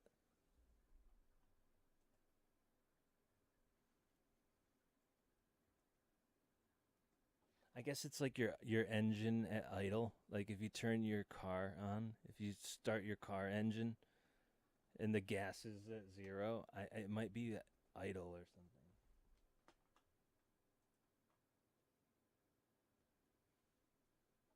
The RMS power is an indicator of the equipment's ability to handle continuous power without distortion. Yeah, that's what I meant. It really is like idling your car. It's how well your car idles. Like I remember my friend back in high school, we'd like ride his dirt bikes and his quads, and sometimes like especially the dirt bikes, like he had it set up where like if you didn't have the throttle going, the dirt bike would turn off. And I think that was for your safety. You know, like if there was an incident, the bike would turn off. So like, you know, he had his engine set up where like if you didn't have the throttle sort of getting going a little every once in a while, the engine would just stall. You know, so it's like that, as opposed to like a car, you know, a super reliable car that you turn on and it just idles forever until it runs out of gas, you know. Higher RMS power rating generally allows for better sound quality. That's what I mean by like, and I think that that's the nice way of saying that when your speakers are on a low volume and you're actually listening, it's the fidelity. Sound is high fidelity or bust. That's what they say. In other words, the speakers get to look up the answer in the back of the book. What your speakers do in your computer sound system is what they're supposed to do is constantly look up the math problem answers in the back of the book. And so if they make a mistake copying their homework, then you hear it as distortion, as they call it, distortion. And so the opposite of distortion, when you're getting the answer wrong on the test, is high fidelity. And so they have a high fidelity to the answers in the back of the book.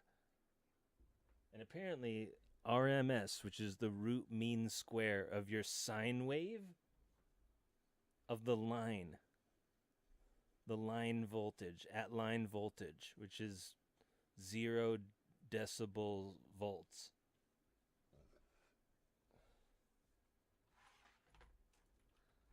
Line level audio is 0 decibel volts.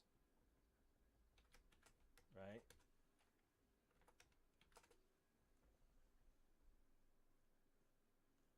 Line level 0 dBV means an audio signal level of 1 volt RMS. See, look how smart we are. I didn't even mean to use root mean square. Where dBV is a decibel unit referenced to 1 volt.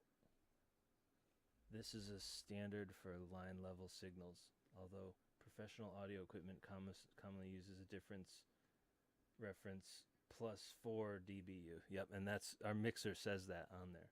What's nice about the mixer is it actually says all that little tiny detail.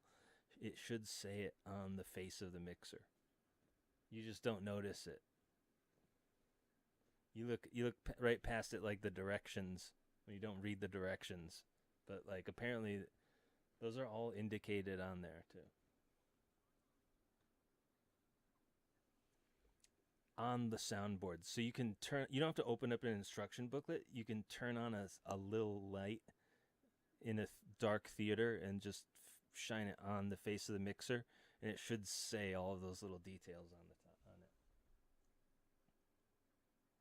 it. And it does. Like basically anything you plug in, it'll have little labels that you can easily ignore them at your own peril.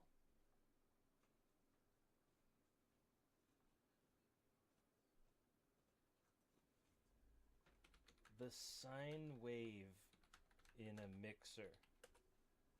Oh yeah, I spelled it wrong.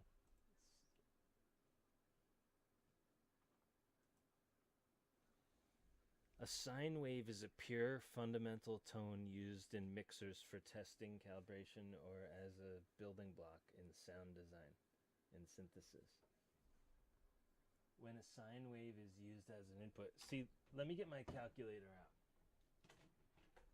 I have this Texas Instruments TI-84 Plus CE Python compatible graphing calculator.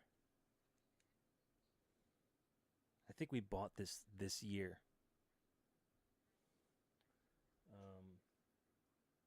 Let me put a sine wave in here for you.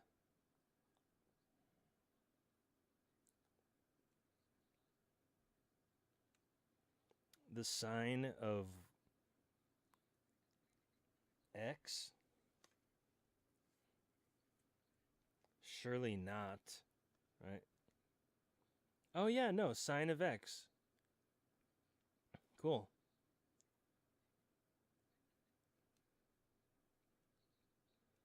The sine of 1.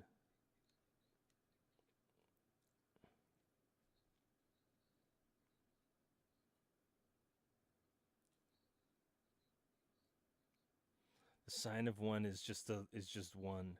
I love that. It's just a straight line. 1. So the sine of 1 is really the sine of 0. It's just whatever.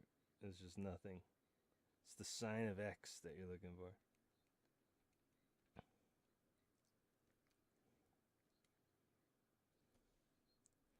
Yeah, sine wave. It's the bumpy line, yeah. We learned how to draw that in art class in kindergarten when I was 7 years old.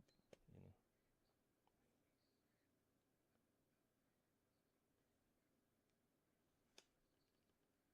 All right, let me get the cosine. Go ahead.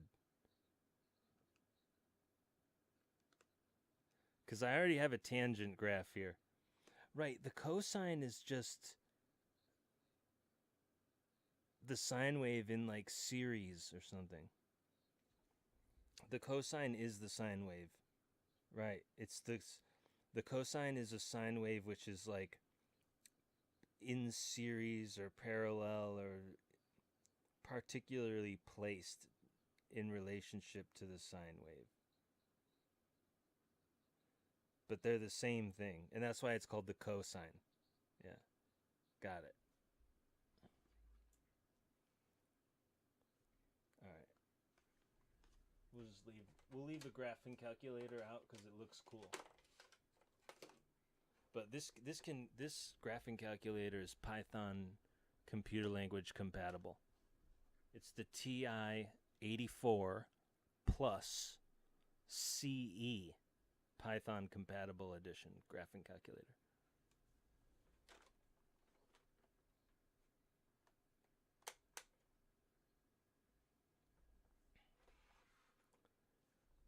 Okay, where are we here?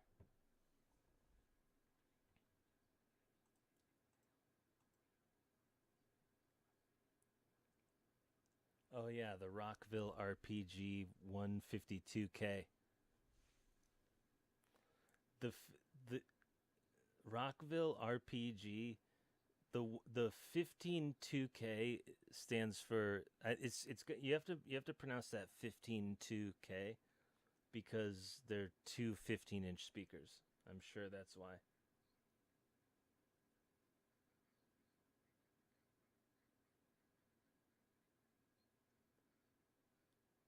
I like the way they look too. The way they now that we're doing a live show every day, the way things look are like more important, the most important. Yeah. It's a hard thing to say out loud that the way things look are most important. It's hard to say. It's funny to hear. It's a sound joke, you know. It's literally a sound joke that I'm making.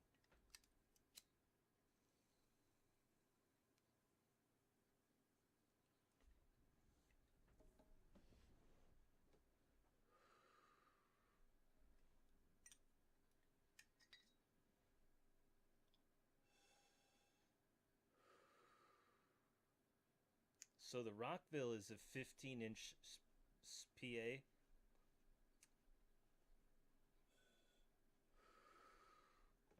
The GoFlame 15-inch speakers were 3,000 watt peak. But these Rockville 15-inch speakers are 1,500 watt peak. But the RMS is 375 on the Rockville, and the RMS on the GoFlame is 300. So you decide which speaker is better and louder. Like literally. Like if you want, when the speaker is peaking, it means it hurts your ears. And like you don't even want that. So like it's a mistake to buy the higher wattage speakers. Like as they say, you're looking for the RMS, the root mean square of the sine wave. And I got the wrong ones first, and then I changed it to the other ones. And they're called Rockville. Rock and roll, right? I'm so glad, though, like, as a DJ, I'm glad we have 15-inch legitimate speakers to play on my sound system. Even though I'm bumping the 4-inch Yamaha premium brand every day in the studio monitor speakers, you know, like, that's cool. When I'm working with the music, mixing and mastering and sound system, experimental soundtracks, those are all through the studio 4-inch speakers daily, you know, nice. And those are really nice premium brand, Yamaha. They made the HX1, you know, in the 90s that my teacher played. And so, however, as a DJ, when someone asks you, what's your biggest speakers? Well, now I can say, well, we do have the 15-inch Rockville. What's the RMS? 375, which was higher than the 3000 watt. All right, so I'm just so happy. I made the right decisions. I made the wrong decision, and then I made the right decision in time, shortly after, you know.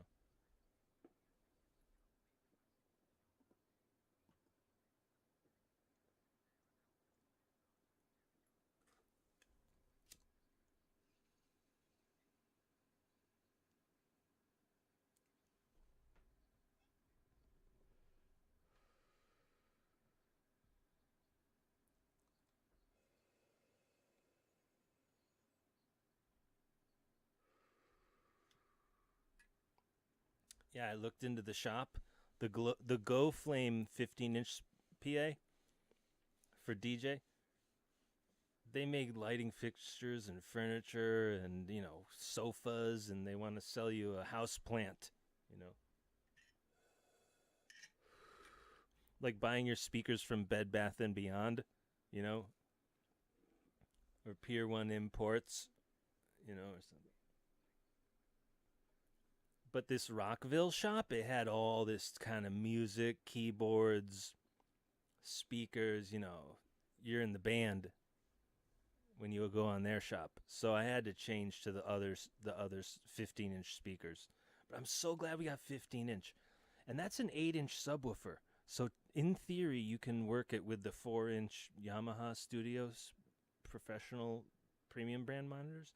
And it should work with the 15-inch PA. Even though we might go bigger on the subwoofer someday. But for now, I bet they would work together.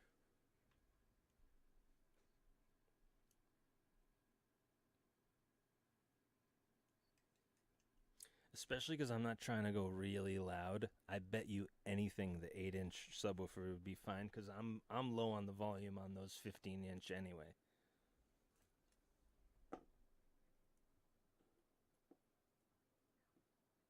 But like when someone asks you, you know, oh, so you're a DJ, what do you got? I'm on 15-inch speakers, you know. I got a 15-inch PA for DAJ speakers, you know.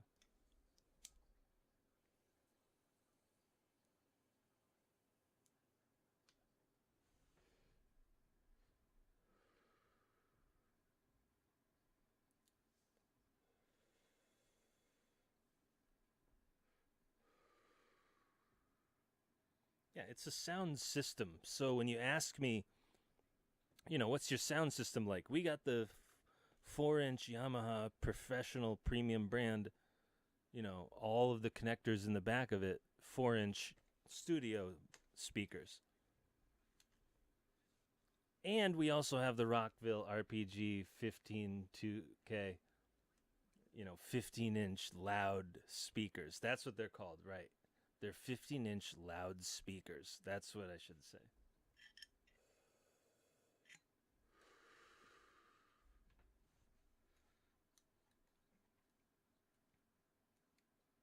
Yeah, the PA is the nice way to say it. The slang term is loudspeakers.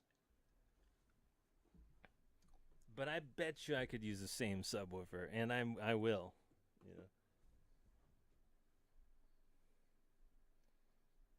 But yeah, I actually wanted the smallest studio speakers for this small room because I don't want to blast out down here. So like, I'm really glad we got the professional Yamaha premium brand 4-inch speakers. And those I'm going to bump regular.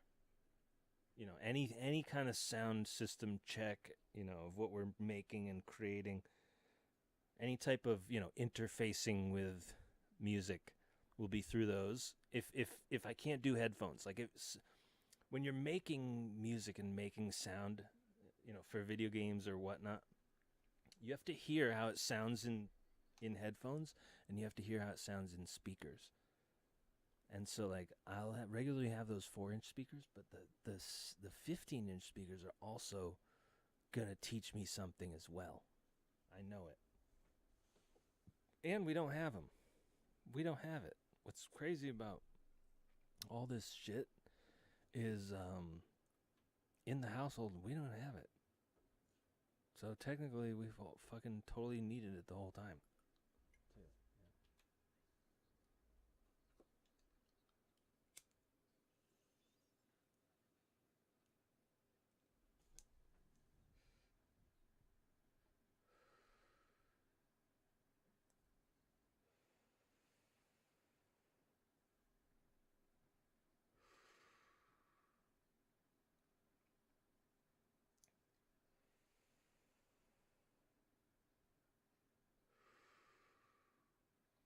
I'm so glad we have 15-inch speakers compared to the 4-inch. Like when I tell you that I have the Yamaha 4-inch speakers, you know, they're premium brand. It's like that's small, you know, and it's like, yeah, I wanted them really small because we're not trying to bump tunes down here, you know. I'm really not. But I want to hear it and I want to have all the, you know, input jacks in the back. So those are my normal, you know, sound engineer, audio engineer, whatever. Experimental test, sound check. There's jacks for monitors, dedicated monitors on that mixer. Monitors, speakers, I should say. When I say monitors, I have so many monitors, people get confused. There's dedicated jacks specifically for monitor speakers on that sound mixer. But like, you know, so I got the Studio 4-inch speakers perfect. Then someone comes along, walks along, and says, "How big you got?" You know. So that's where the Rockville RPG 152K 15-inch speaker, dual 15-inch speakers come in. With a higher RMS at 375 than the 3,000 watt competitors.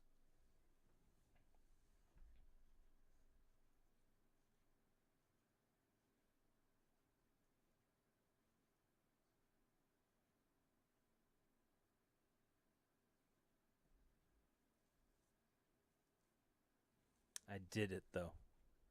We covered all the bases and we didn't go nuts.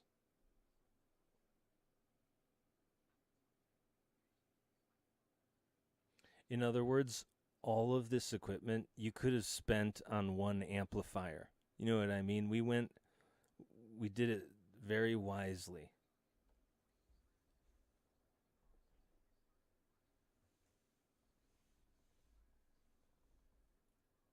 They want to sell you an amplifier for 1,500, you know what I mean?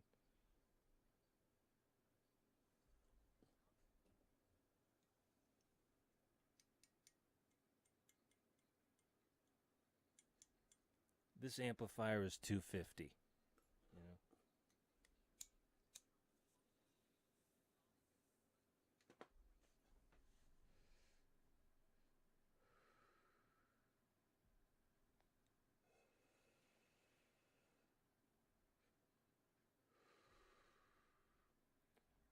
The sound mixer was 400.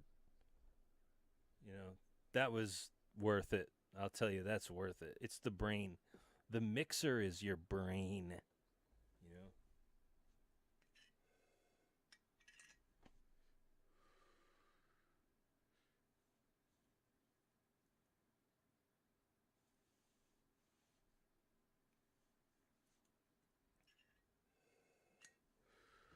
The mixer is where everything that makes sense begins and ends, right? Everything that makes sense in your sound system starts and ends on the sound mixer. That's why we got the MG12XU Yamaha premium brand mixer. And it's the 12 input, not the 10 input, which is like a toy, and not the 20 input, where they don't line up. If you get the 20 input, they don't line up on the board. The faders and the lines don't line up. So like the MG12X U was literally the perfect choice for me.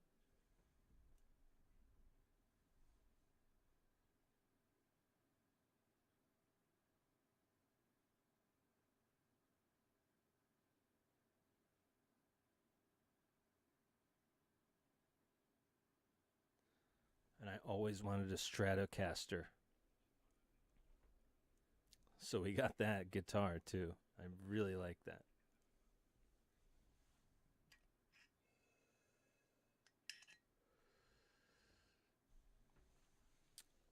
And my friend lost my bass guitar decades ago, so we re-upped on a new bass for me. We got the band back together, you know.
Let's go find Kenshin's head. Kenshin's head fell off. Well, we have to find it for him.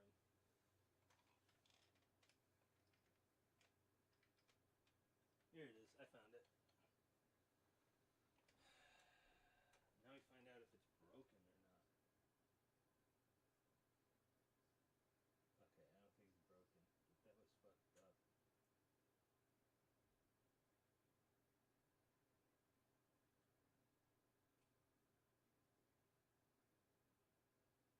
Okay. Look alive, Kenshin. We need you on the DJ. He's supposed to be on this DJ deck, mixing it up.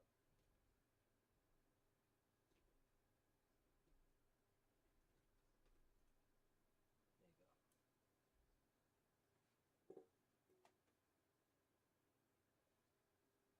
Rurouni Kenshin. Okay. I have never gotten the preamplifier to work, so I will now try to make this preamplifier work.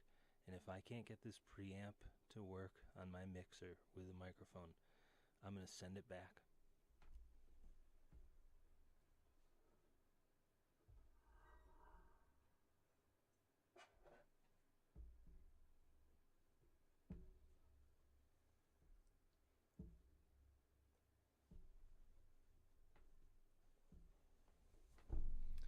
Okay, so what do we got here?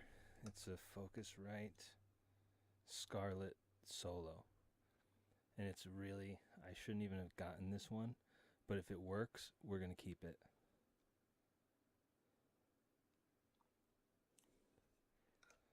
The line outputs are 2 1/4 phone audio jacks. And I have purchased the proper connectors for this mixer and this for anything. So without further ado, I think we're going to go get that $400 microphone from across the room over there that I'm looking at. And we're going to try and set it up with this preamp. Is that a good idea? No, that's a dumb idea. We should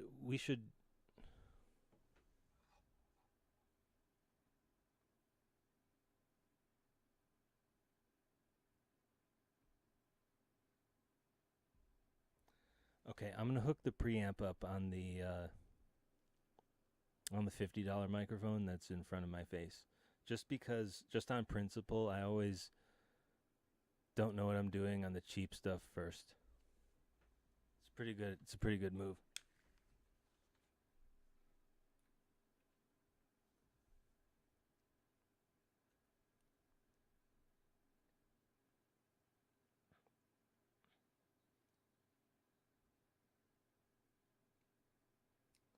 Yeah, I want to be fancy and just hook up the other microphone, but what I'm gonna do is just rehook this one, and we'll see what we got.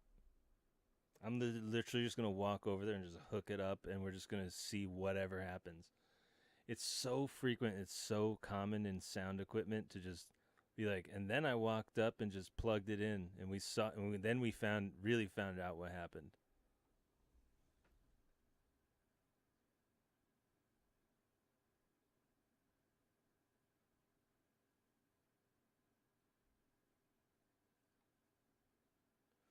So there's an XLR input on the front, and that's for the microphone.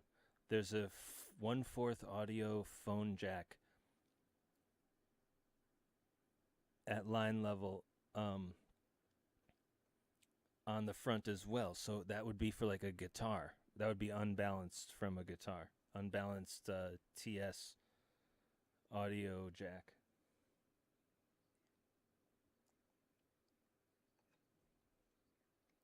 I don't think you're allowed to call it a jack, because it's named after a jackknife. But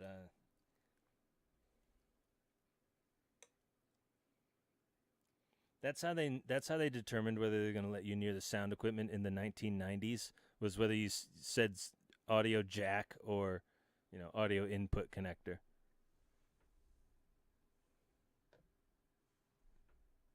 You'd be much less likely to get out your blade and want their sound equipment on any given Sunday.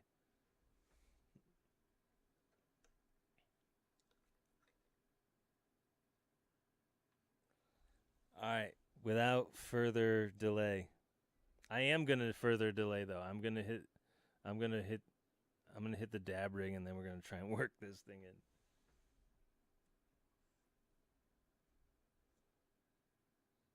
All right. Let me go locate the connectors too.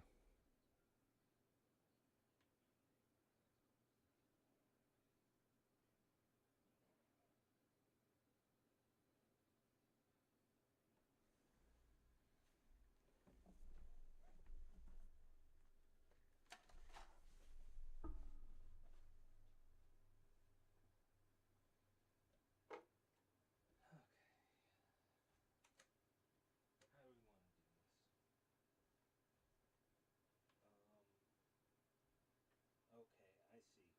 Because if you want the gain, you're going to come in here on TS. So this has to go. Oh, yeah, no, it's just. Now this is unbalanced? Unbalanced.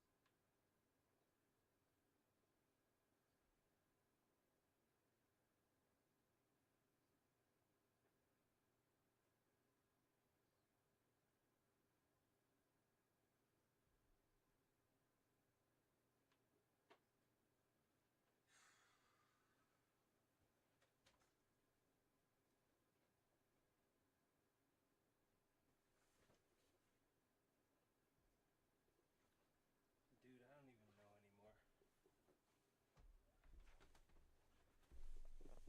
anymore. So it's too unbalanced.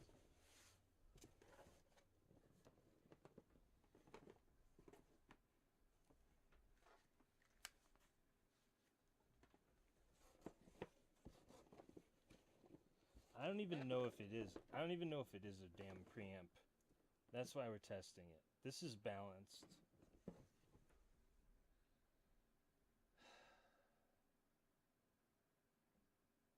Hold on, I have an idea.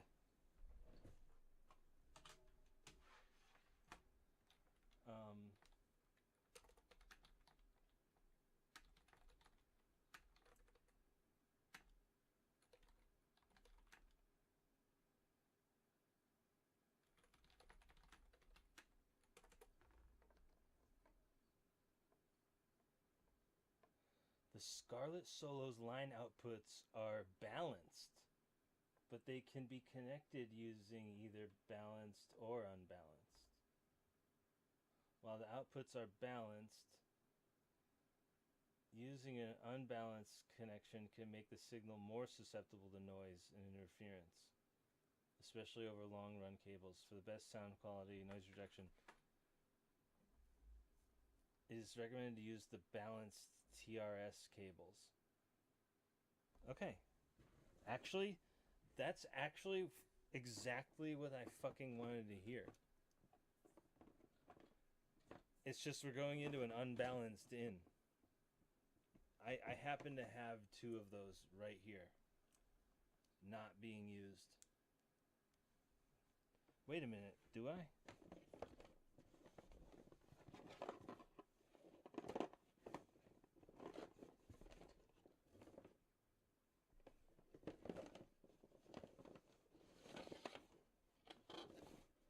I was gonna say, I thought I did. Let me see here. Is this it? Yeah. Two unbalanced. No, two balanced. That's what these are. Okay. Gold-plated, balanced,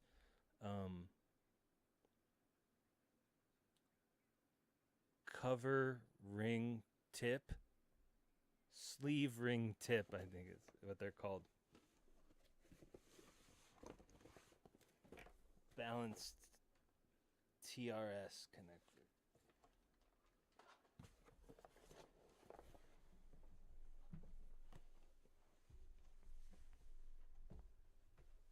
If this works, I'm gonna be so surprised if this works.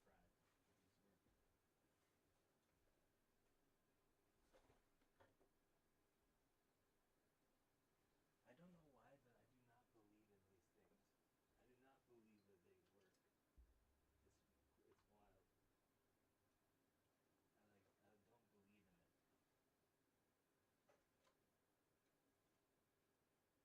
I don't believe in it. Like, I know it's gonna work, but I never think it's gonna work.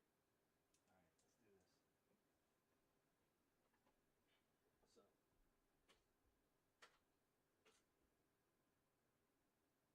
Yeah, these are all unbalanced inputs, which can work with balanced or unbalanced.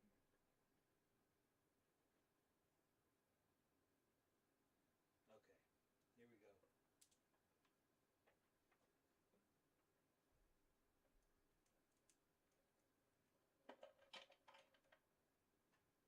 If this doesn't work, I'm going to be so embarrassed. Balanced. This is to the left.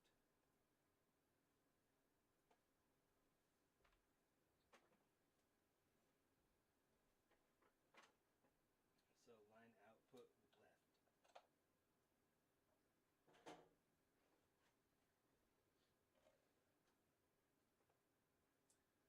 Line output for right. Number 6. Input number 6 is line unbalanced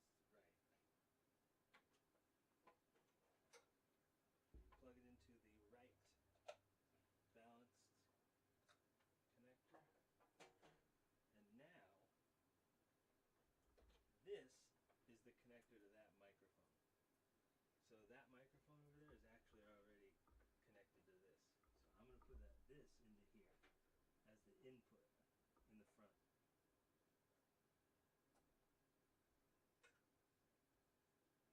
And now in theory, does it need power? I don't know whether it's powered or not.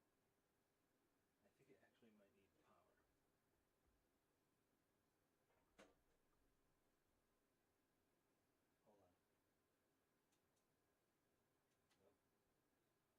Wait a minute.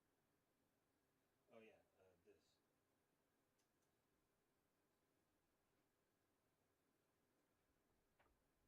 Yeah, I think it needs to be powered. That's fine. That's probably why it didn't work before. No.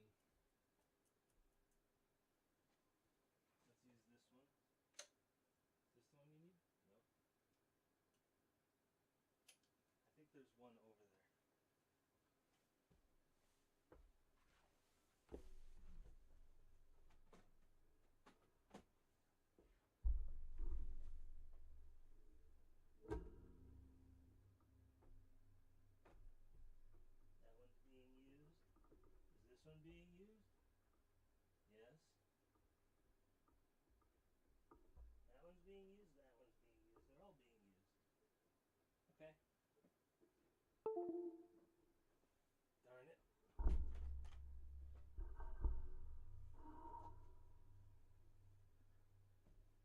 That was me stepping on that cable that made it not work. It's very not cool.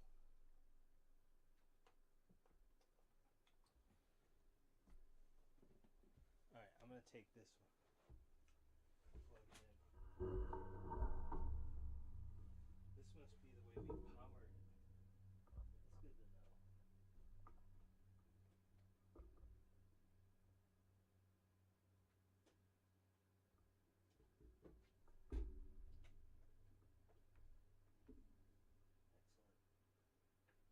Excellent. Plug it in. Okay.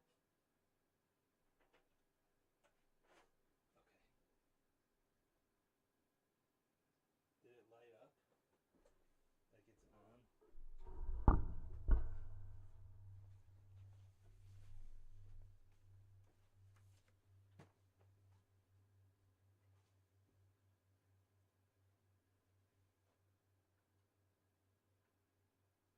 don't think that's a good sign.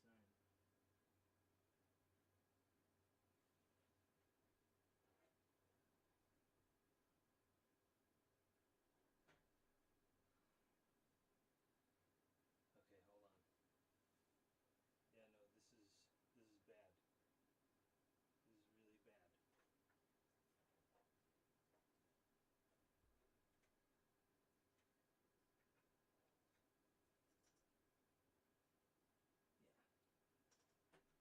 That's really bad.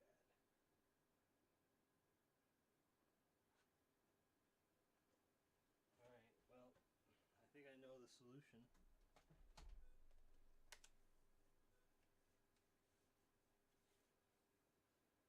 I do believe I know what the solution is.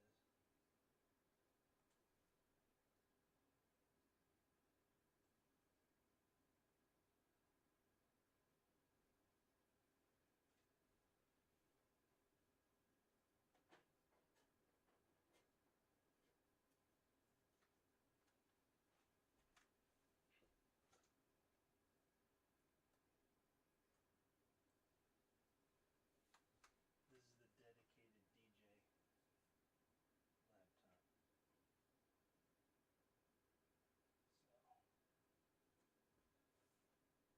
So, we'll plug that into the dedicated DJ laptop. See how we do. This is not looking good. Something is off.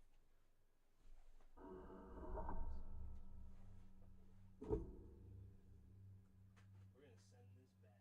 I have a feeling. We're gonna send this right back. If it doesn't work.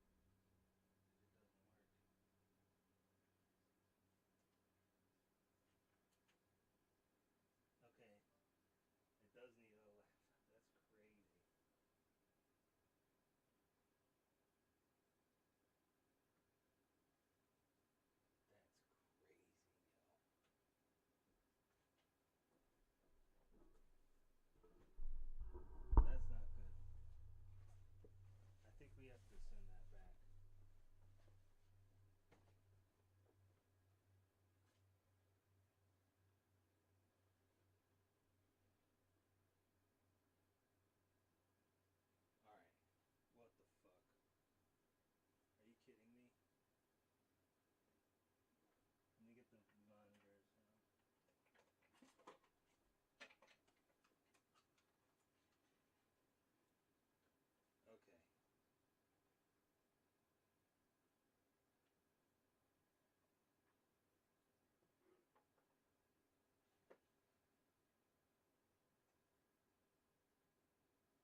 Okay, so with the gain all the way up. How about now? Okay, I know what to do now. Now I know what to do. Now, I'm going to use the pre-fader listener button on channel 5-6. The monitor knob is lowered. Here we go. I can hear. Oh my gosh, I can hear. Wow, that's crazy. Okay, here's what we're gonna do. I think it worked. You guys, I think it worked, but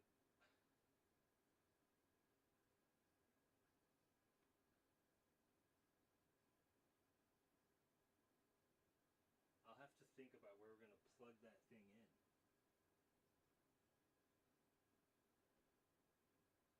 I think I could plug it into like any USB. I don't know. I'll play around with what we can plug in.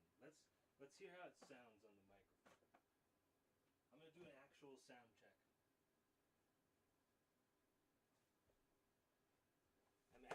Oh.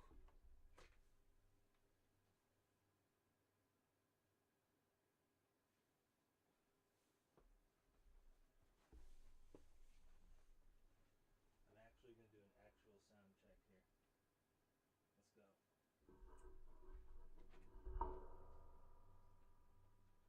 Let's go. Let's go. You can do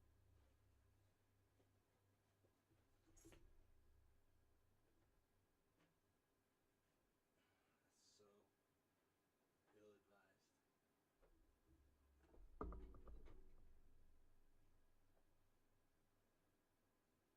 But I think that's what we're gonna do.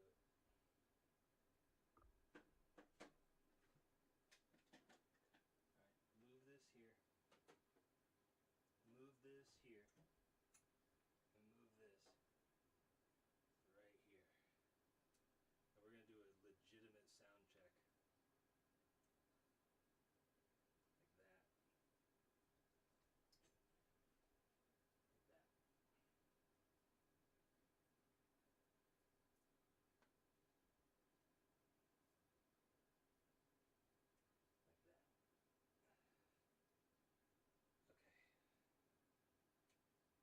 that. Like that. Okay. $400 microphone.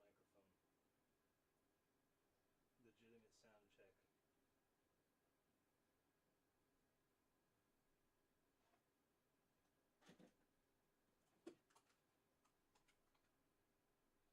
We don't have any viewers, so I'm gonna smoke a little weed before we do this, but this is about to happen. This is about to happen.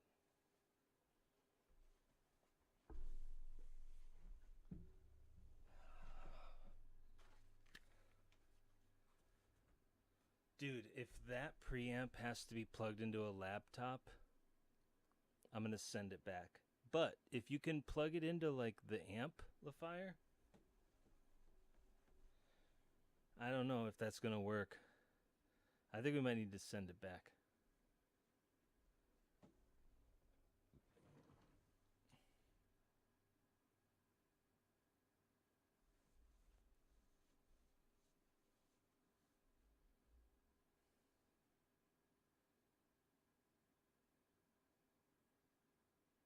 I'm going to do this legitimate sound check, though. It's going to be awesome.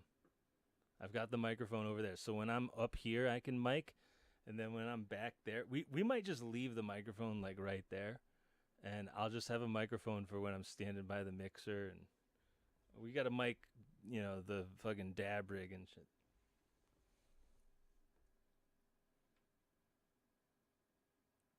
I'll probably do this show.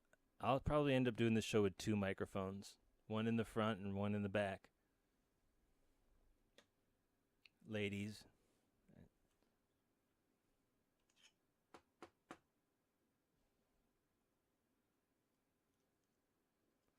But that's why we have the sound mixer. If this whole time you've been like, why does he need a sound mixer? There it is.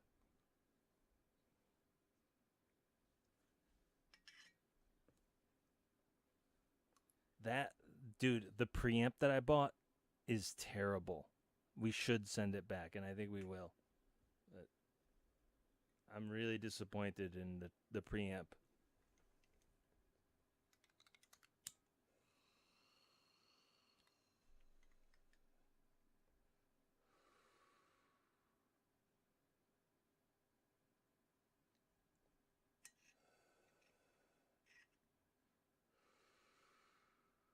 I wonder if I'm plugging it into the wrong thing. If it works on one USB, I think I might be plugging it in the wrong way.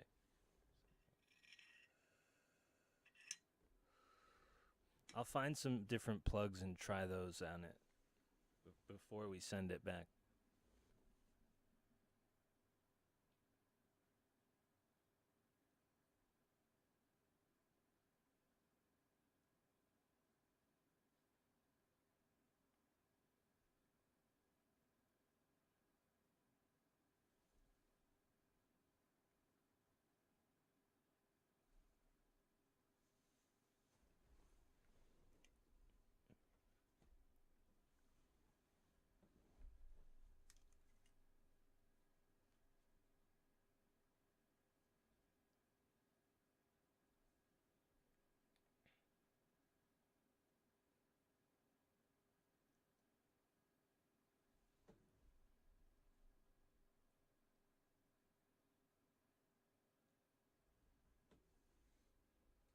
Like almost everything that there is has a USB port on it.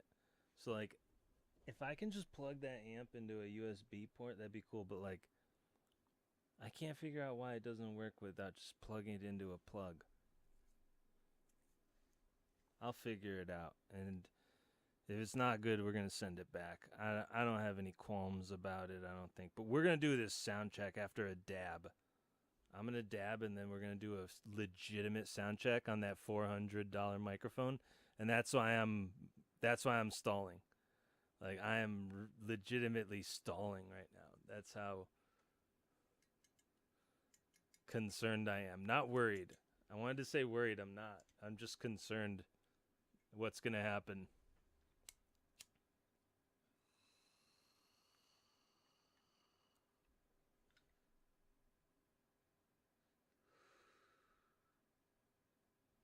I'm not getting my hopes up in that it might work.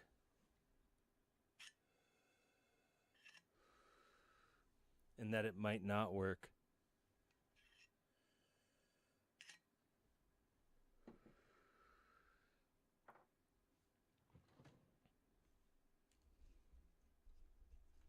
Oh yeah, this is the FM and this is the AM on that, but we're in the basement, so we legitimately don't need them.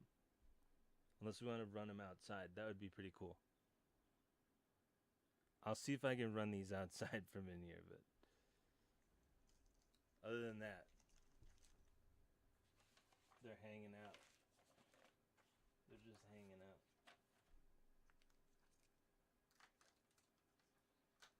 Yeah, I want to learn this sound stuff. I want to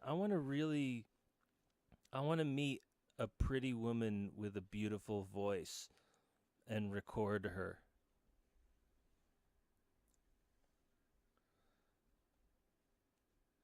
Like, really pretty girls want to be recorded when they sound beautiful, right?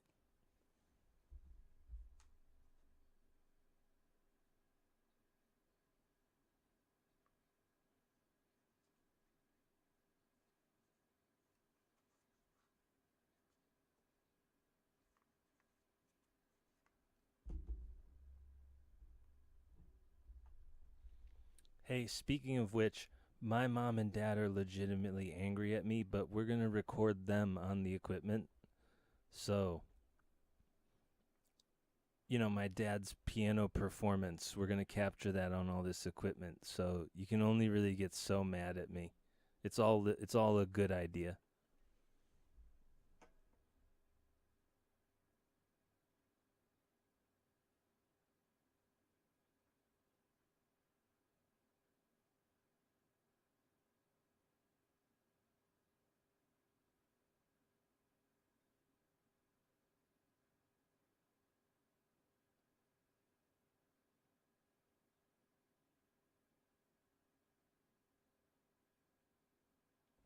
We're going to catch my mom's piano performance, too.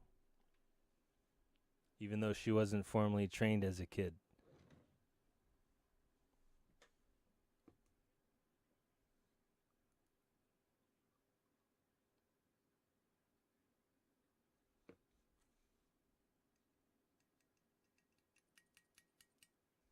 This year, that's what we're doing. We're doing tomorrow. That's what we're doing for Thanksgiving. Maybe.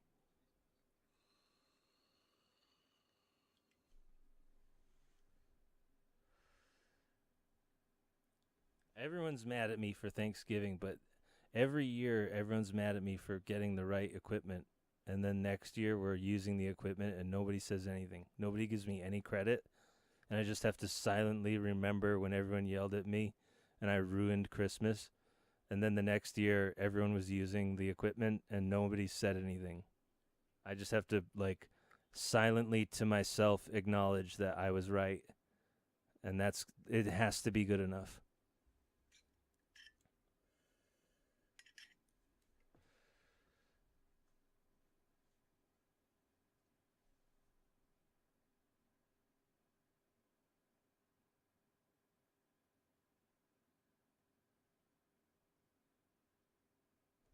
In other words, I'm the guy around here.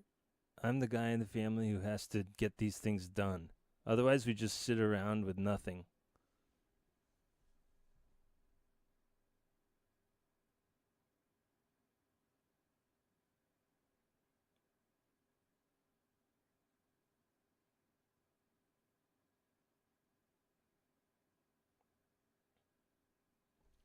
The Magic the Gathering, I never buy this much Magic the Gathering. This is a once-in-a-lifetime Magic the Gathering purchase, and it's all behind me. It's like 9 boxes of boosters and stuff. And all these cool things with cloud on them. Anything with cloud on it. If it didn't have cloud on it, I almost bought the bundle with just Sephiroth on it, but he looked a little fruity in his stance. So I said, you know what, it doesn't have cloud. If it doesn't have cloud on it, I don't want it. But if it's got cloud on it, and the guy got it, and I pre-ordered the one with the new version of cloud on it. There's a pre-order version of this one with the Final Fantasy VII PlayStation 1 picture of cloud on it, where he's facing the Shinra building, and it looks like a giant robot. And he was in the terrorist group Avalanche. So, like, he's the eco-terrorist group Avalanche is where we find our main character in Final Fantasy VII. But that's the nominal character, the main character on the packs, on all of these packs. It's got cloud on these packs, you know, from the eco-terrorist group Avalanche, you know, with the blonde hair and blue eyes. They're trying to save the planet.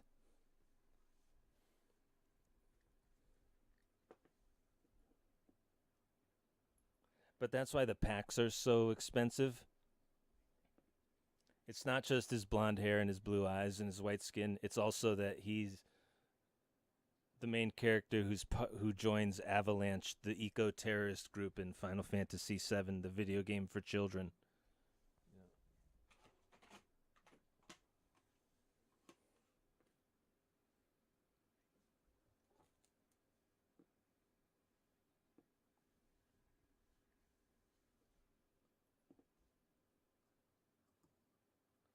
But that's really why it's expensive. I mean, there's some.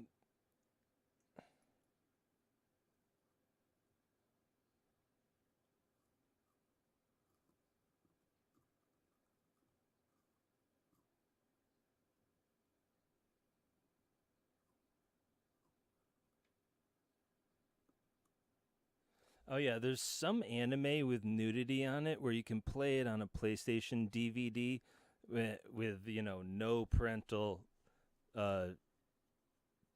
controls on it. Like, there's some anime like Rurouni Kenshin, this guy. His anime plays on a PlayStation even if you have full parental controls on. He's still cutting people up in blood. And there's some other stuff with nudity like that. And those DVDs on eBay are like $200 because children want them.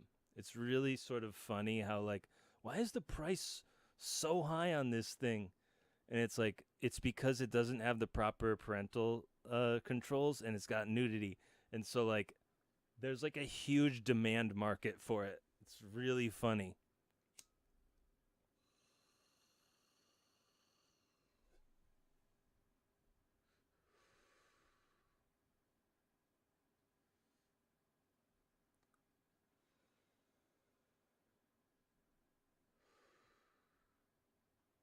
I was gonna say, I forget what we were talking about, but oh yeah, it's Cloud. I was talking about why Cloud is cool.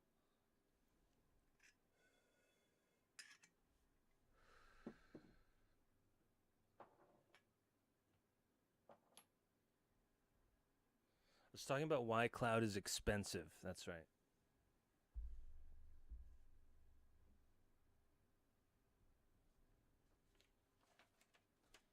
Oh yeah, it's a once in a lifetime Final Fantasy purchase, you know. And we didn't spend that much, but you know, we got around 10 boxes of stuff for a lifetime supply of opening packs.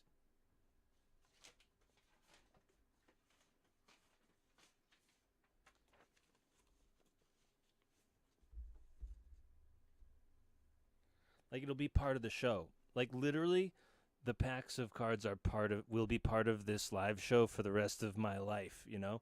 And we'll just yeah, like opening a Christmas card and reading it up. We'll open a pack of Final Fantasy Magic the Gathering every year until I'm 100 years old, you know. And on my birthday, we have so many packs.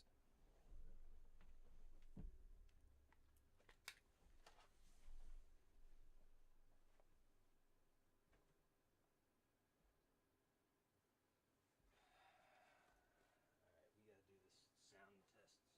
Shit, I left my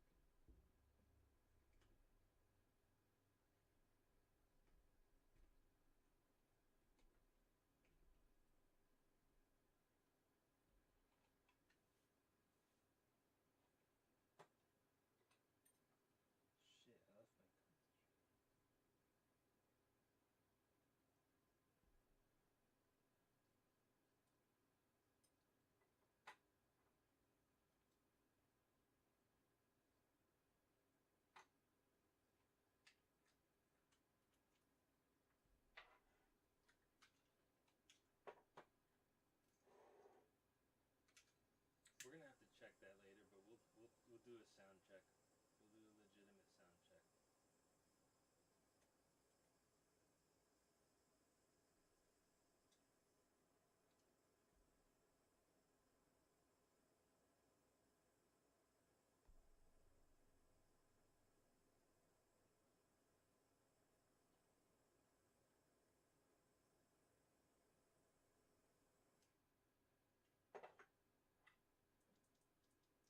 Just to hear the sound, we'll do a legitimate sound check and see if there's any difference. Should be.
see here. This is 5.6. I'm going to, okay, monitor phone's volume is all the way down. I'm going to pre-fader listen to the 5.6 channel here. And let's bring the monitor up a little. Do I hear anything? I hear it now. I hear it right there. Oh. Check, check, check. Oh wow, that's really good. That's a really fucking good microphone. I can just tell. Okay, hold on, I have an idea. I'm gonna move this a little closer. Move this a little closer. And move this a little closer. There. Okay.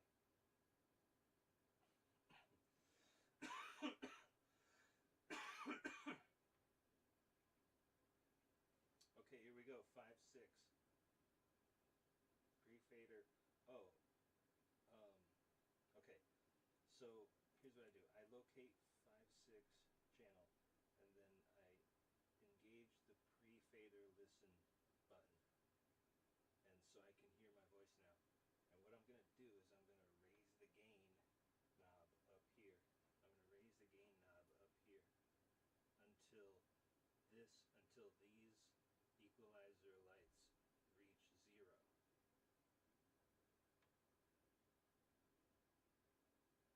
So engage the on 5.6 on channel 5.6. Engage the pre-fader listen button. Raise the gain until, oh wow. Okay, hold on. Check, check, check, check. About a fist away. Check, check, check, check. Let me turn the monitor.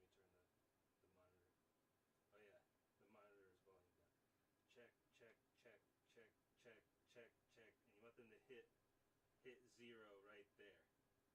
So you raise the gain up here until they hit 0, which is that yellow above the green. When you're about a fist away, as Rogan says. So that's how far you raise the gain. Then, I'm going to move this over here so I can talk into it easier. And you can see. It's starting to fall. Okay. Okay, check, check, check, check, check, check.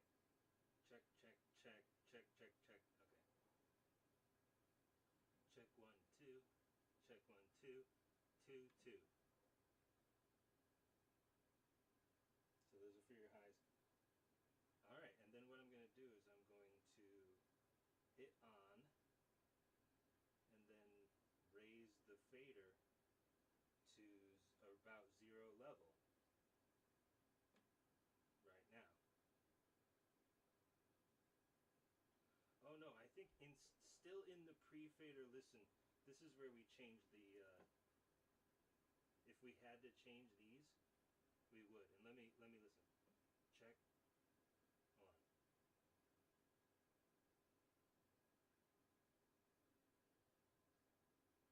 I'd say about right there. Right there. You know what? I don't know anything about this. We're not going to change those. I'm just going to put the volume. Okay. I'm hitting on, and then I'm going to raise the fader on 5.6. On, and then raise the fader up. Okay. And this should be right, yeah. We lost a little bit of gain on the thing, so I guess we'll raise the gain up a little bit more. So we can get a little closer to 0 there. Yes. Whoa. Bring it back down. Bring it back down. Bring it back up. Okay, so I think that's pretty much good. I think we're really good on that. Oh. Do you need me to engage this? Oh yeah, I see. There you go. Now you can, I think now you can hear me. Now you should be able to hear me. If you couldn't hear me, now you can hear me. So this is the $400 microphone calibrated to the sound test out of the preamp there. Now I'm going to try and do the same sound test without the preamp, but I do want to get the recording of this. So I can watch the VOD, I can watch the replay again and check the levels here on the sound. But you can see the equalizer here. I'm actually getting an equalizer in tomorrow with the speakers. But this is the $400 microphone that Joe Rogan uses and everyone else uses. Going through a preamp. And I'm very disappointed in the preamp. It doesn't work unless you plug it into some like laptop or something. I'll try to plug it into other things and we'll see what we can do. But this is a good test. This is what it's like when I bring the fader up a little bit more and put the fader back down to 0. But it increases by 10 dB or something. I don't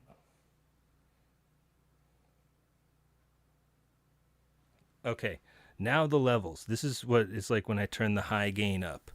So we can hear a little fuzz. We can hear a little fuzz in there, so I'm going to bring it down until we can't hear any fuzz in the high gain. Or in the high frequency.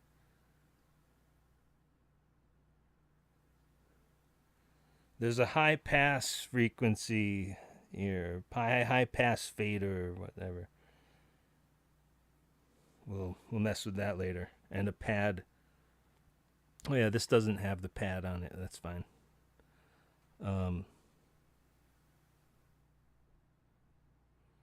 That one you can still hear me. I would put that one like there.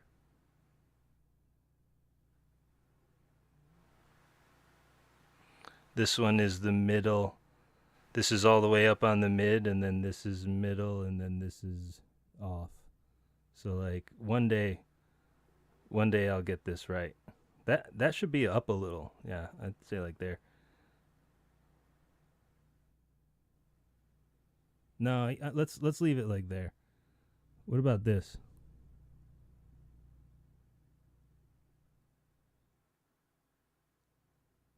It sort of gets the background. I think I just got all the background noise out. And look at that. Yeah, the equalizer here. This is a 2-column equalizer on my mixer. This is the master section right here. And it's a 2-column mixer. Tomorrow, I will have an equalizer hooked into this sound system that's like a full thing of bars. And it's the big thing of bars that goes up and down with the lights. And you can raise and lower each of the little frequencies on each column.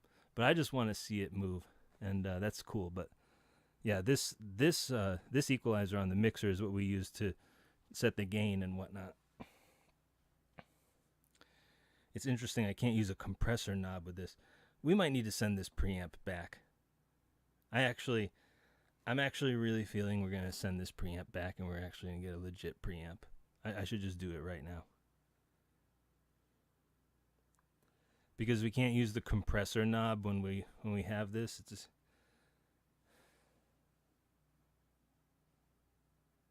I have to look into it. It doesn't make sense to me, but I'm going to do one more test. We're going to try and do this test. Oh, I know what. Now that I've perfected the microphone, what I'm going to do is just plug it straight into the mixer, and if we don't get the levels up to 0 here, then the preamp does do something. Because the microphone signal is very weak, and line signal is 1 volt. Microphone signal is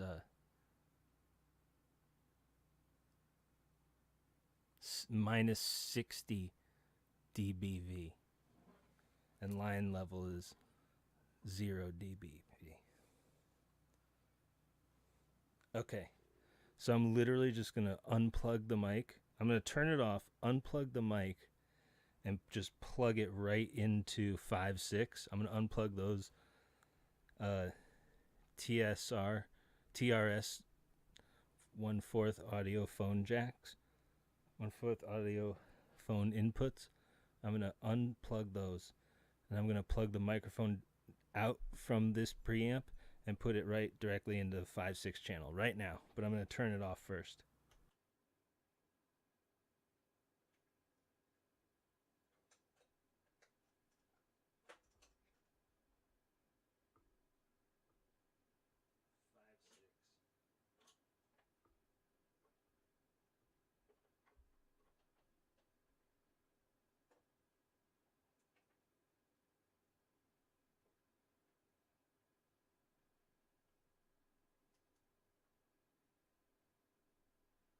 Testing, testing, testing. Oh, yeah, it's way low. It's way fucking low.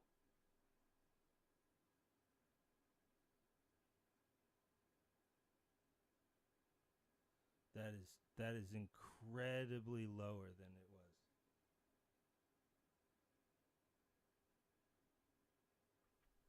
Wow. Oh my gosh, that's so low. Okay,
this one is right. This one's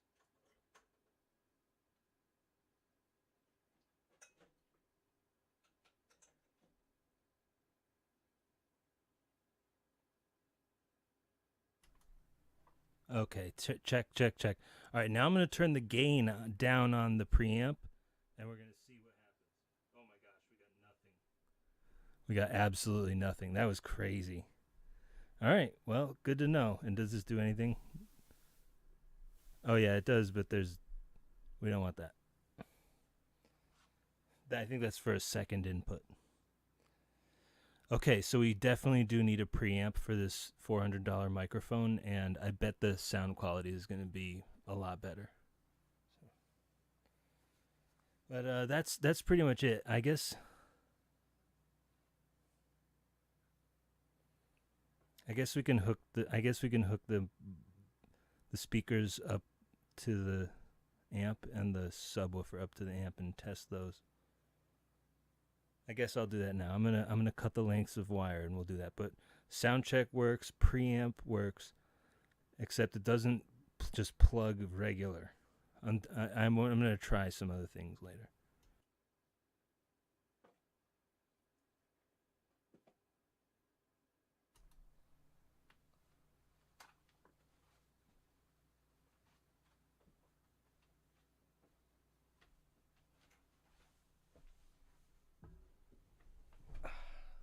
So that's the secret to the $400 microphone, is that you need a preamp to go through the mixer with it.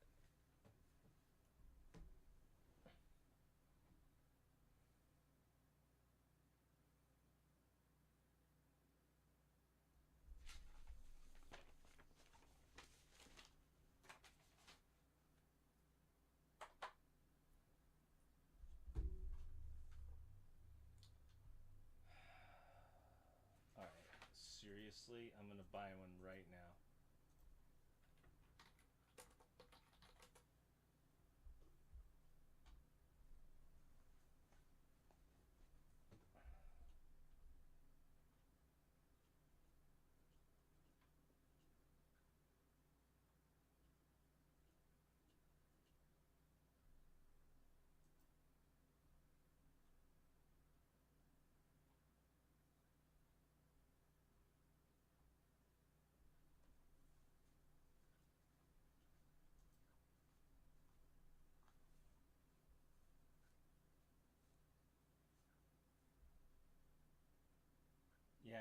should have gotten like the Scarlet Studio.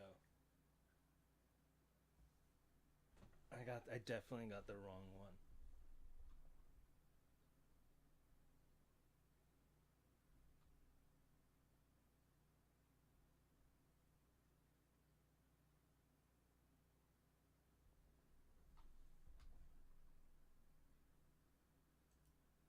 Wait, do these all plug into the computer?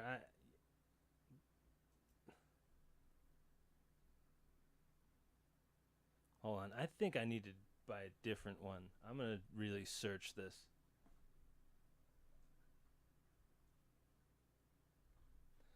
This is a popular preamp because it hooks right into the laptop. That's not what I need, and I think we're going to send this other one back.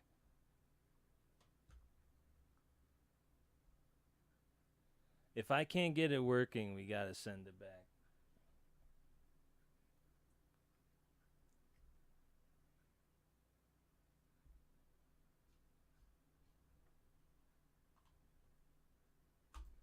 Okay, so the Spanish word for cheese is queso.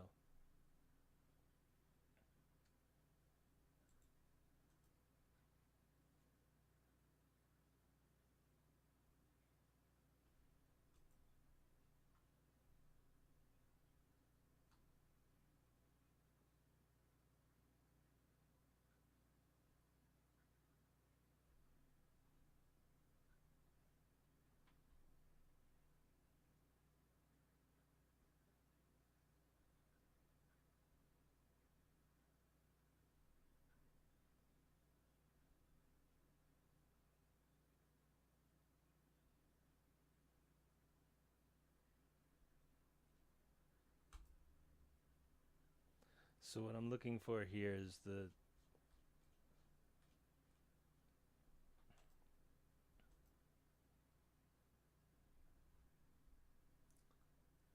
#1 in computer recording audio interfaces.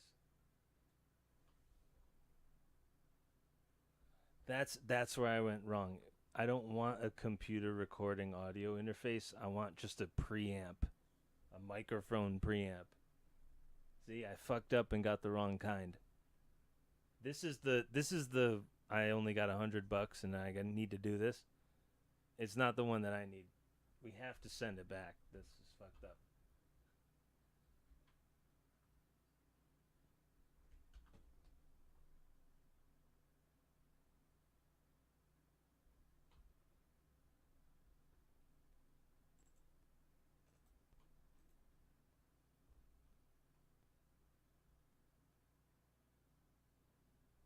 Yeah, these plug right into your computer. That's not what I want.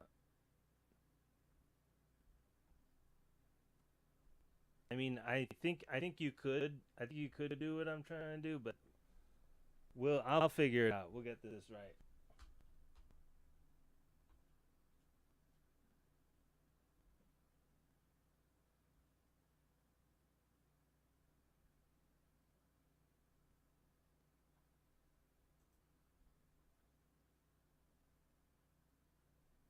Here's this one.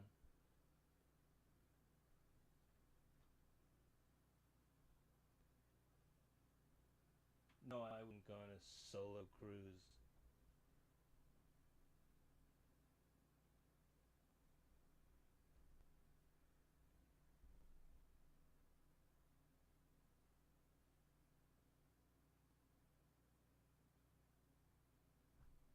That's it. That's it, and it's cheaper.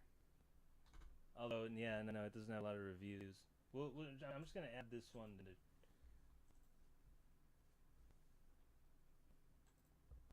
Hold on.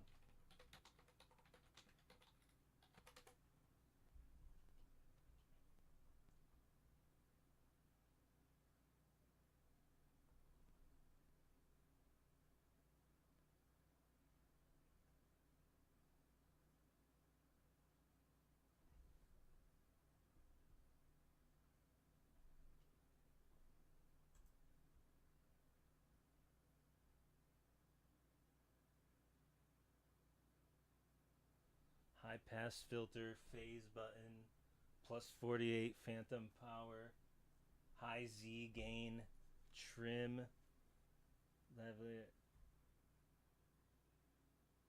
and then a mic gain knob. That's good. $85. It's so much cheaper than the other thing I was using. Oh yeah, let's look on the back. Output, input. That's what I'm talking about. And then power. Yeah, it's just got a power on, power off button. All right, I better get this.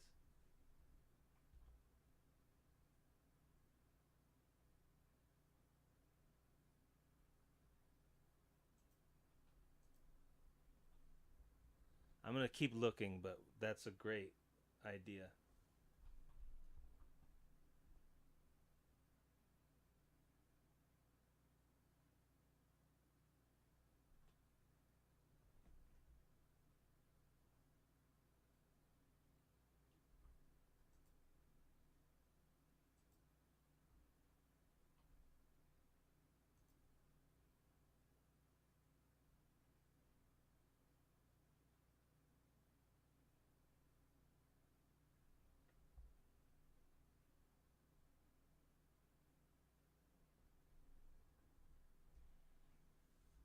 This one is even more. Yeah.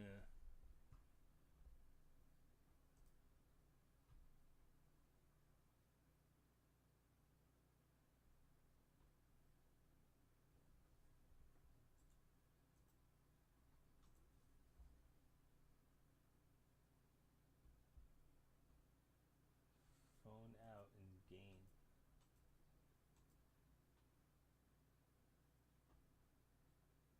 This one looks like it plugs into the computer.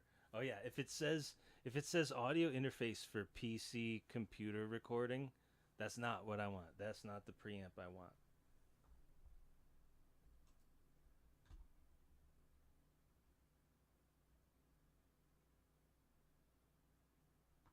Because the mixer, the big sound mixer board, is what's audio interfacing.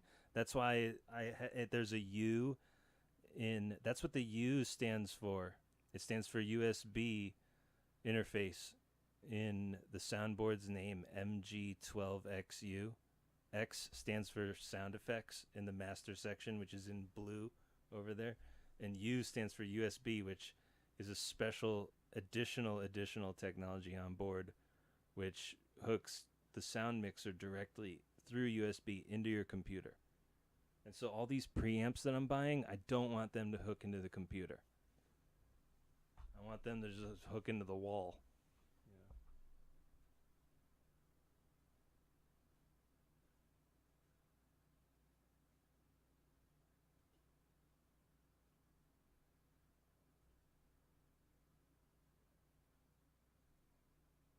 All right, I think I found the one we got. I mean, I don't see much more.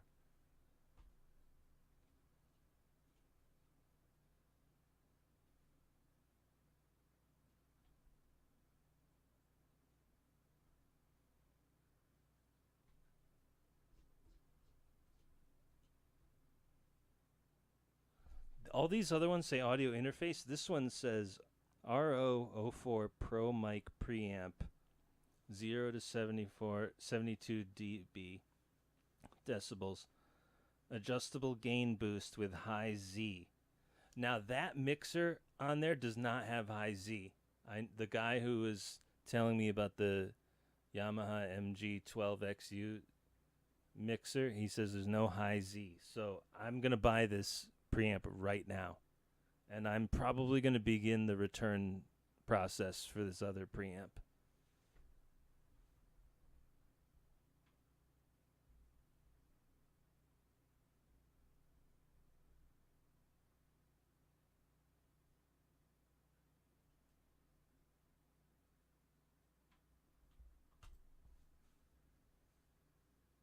All right, seems good. Let's do this. I'm just buying it and we'll see how it goes. It literally says mic preamp on the front of it in big letters. Like it looks legitimate as fuck.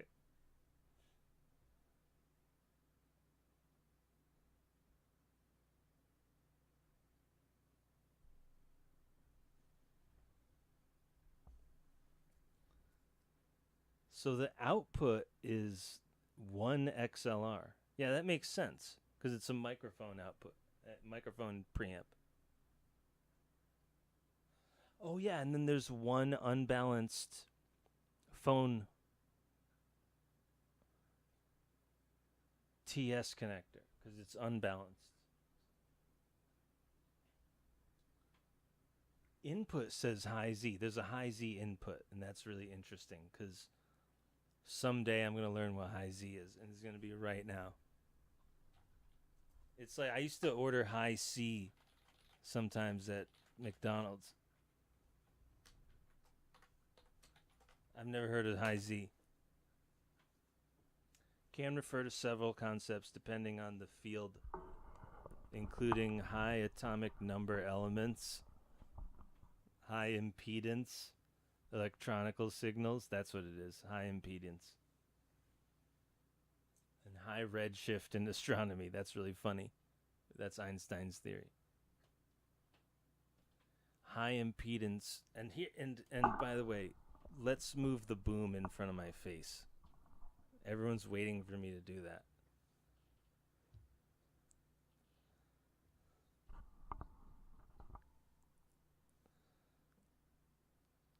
High Z can refer to several concepts depending on the field. By the way, the reason we don't have the $400 microphone in front of me right now is because this is my first day using a microphone boom, and I don't want to drop the $400 on the ground. So if we use the $50 microphone here for a while, don't be really surprised when it drops on the floor, you know.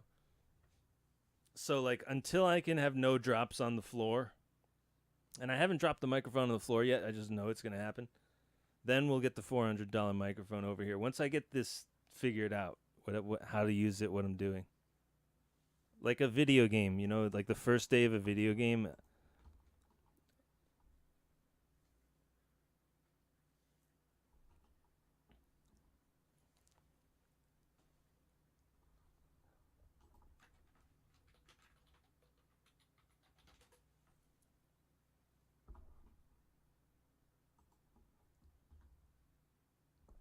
High impedance, also known as high Z, tri-stated or floating output, is not being driven to any defined logic level by the output circuit.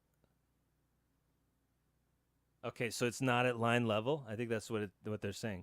The signal is neither driven to a local high nor a low level. This third condition leads to the description tri-stated or high Z. High impedance. In electronics, high impedance means that the point in a critical circuit, a node, allows a relatively small amount of current through. That's the negative 60 dBV or dBu of a microphone level signal. Because there's no power in a microphone. The microphone signal is a very low signal. And that's why we need the microphone preamp. High impedance means that a point in a circuit, a node, allows a relatively small amount of current through per unit of applied voltage at that point. High impedance circuits are low current and potentially high voltage, whereas low impedance circuits are the opposite, low voltage, potentially high current. Numerical definitions of high impedance vary by application. High impedance inputs are preferred on measuring instruments such as voltmeters and oscilloscopes. Oh, that's what we need.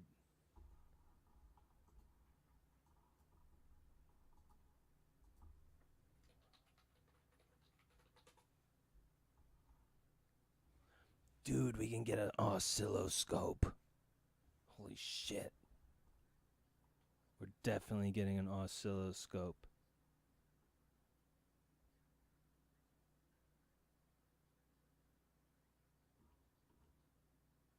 Holy shit, dude.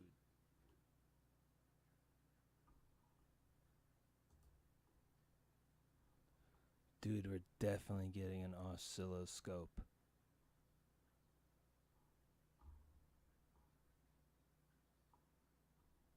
Oh, it doesn't have the audio inputs on a mixer. Dang. Let me keep looking.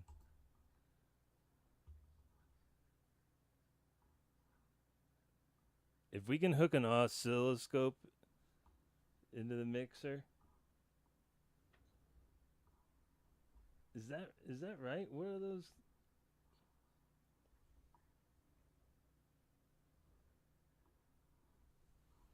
I'll look into it later. $150, we're definitely getting an oscilloscope if it works. We'll save it for later. Okay, so I'm going to delete this other preamp for 70. That was probably going into the computer too. They have a Rockville tube amplifier, which is really funny, but that's just for fun later. It's for the hipsters. It's really funny.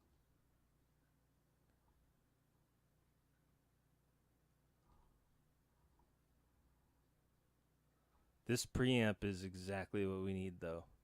It says microphone, guitar, and bass recording. All right, I'll grab one. But let me see the oscilloscopes real quick.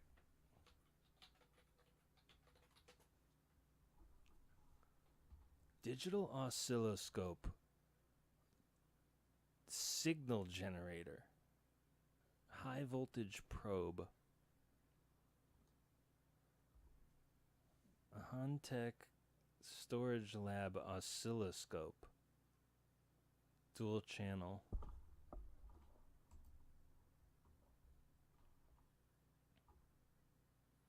What jacks are those? I don't recognize those. Yeah. I don't think we're ready to oscilloscope on the mixer. The mixer doesn't hook up to the oscilloscope. Bro, if the oscilloscope hooked up to the mixer, I would put it on there, but it doesn't. I would have us on oscilloscope in 2 seconds, but it doesn't.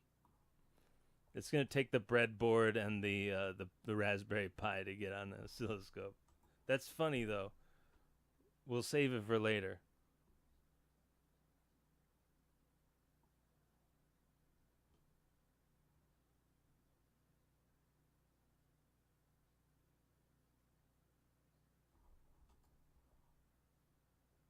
$1,000 megahertz, no, 100 megahertz oscilloscope. But if you look at the connectors on the back and the front, so it's oscilloscope signal input port. Yeah, that doesn't go to the mixer. I would totally hook it up.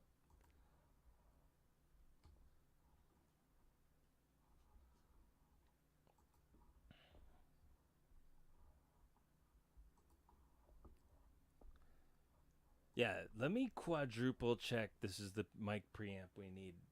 Looks good.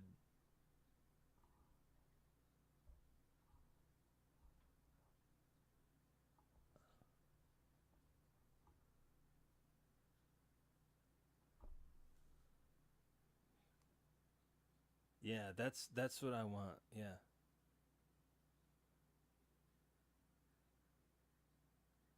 Wow, there's a lavalier plus 10 dB button. Oh, lavalier in is unbalanced. Never mind. I don't think that it works on the mic. But it's cool that we have the high Z in input. That's fun. I hope this little thing is high Z. You know, like, this is an electric violin. I hope this is high Z. Like something cool like that. We'll run into it eventually. But the power looks right. Yeah, that goes to a power adapter. There's a picture here and it says it goes to a power adapter, not to your computer. Oh yeah, and then the line out goes to the audio mixer. And that's the picture of our audio mixer right there, by the way. All right, let's do this. Shit, I got no other reason not to buy this right now. You know what I mean? Let's do this.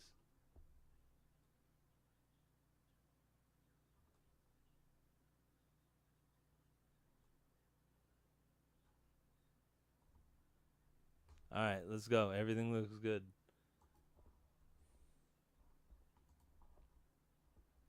And that's fine. That's just fine. My mom will be happy that we sent something back. You know. You gotta admit when you got the wrong thing, and even though we're sounding good on the preamp, we gotta send that back. I'm gonna click it right now. All right, that's gonna arrive Friday, and I gotta come in here and I'm gonna send it back right now.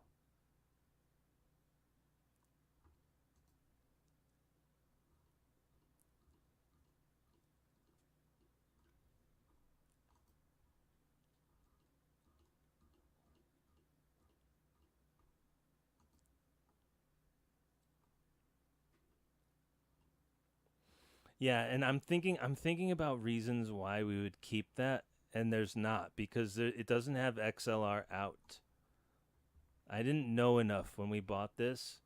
I didn't know enough about what was going on. So, unfortunately, we'll have to admit defeat and send it back for a return.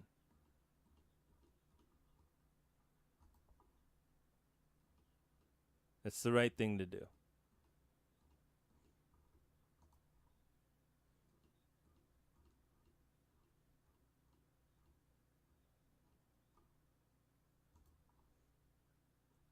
But it's good to know that we need a preamp. Like, at least I know we need it. But yeah, I'll try one more time to get it work on the power brick. The problem is it doesn't work on a power brick, and it doesn't have an XLR out. It's just it's the wrong thing. Let's return it. I'm trying to make a case for keeping it. I'm going in there to bat for this preamp, and I can't do it anymore. We're returning it.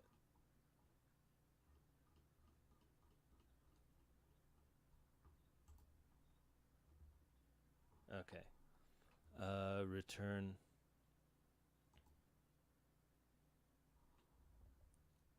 Click. Continue.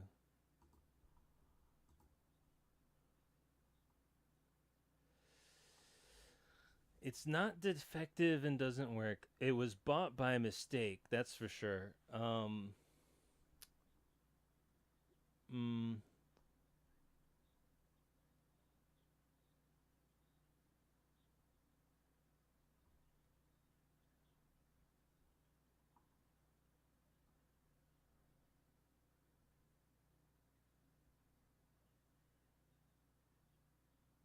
I could click inaccurate web description, and that would be pretty fucking appropriate. But I don't know enough. I didn't know enough when reading the description, so I'm just gonna hit bought by mistake. And this one's gonna be opened and used. And the description, the USB power, the USB input cannot take a power brick. The USB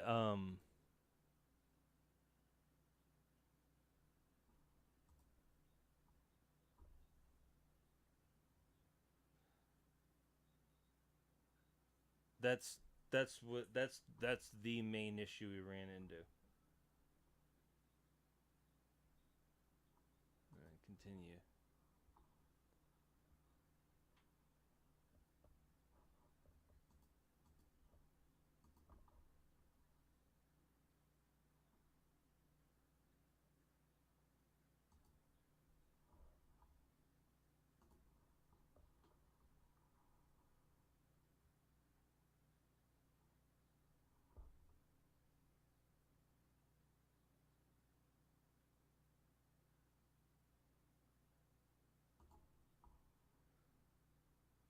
Would you like to keep the item and get a partial refund? No, I do not want this thing.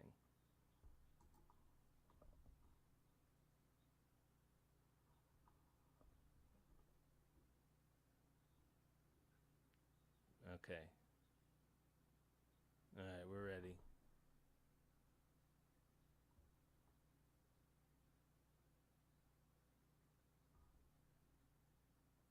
All done. Oh yeah, and then download that. Okay. All right, we fixed the preamp thing, and we only got one preamp. It's fine, you know. It's just fine. That's just fine with me. Ooh, sorry.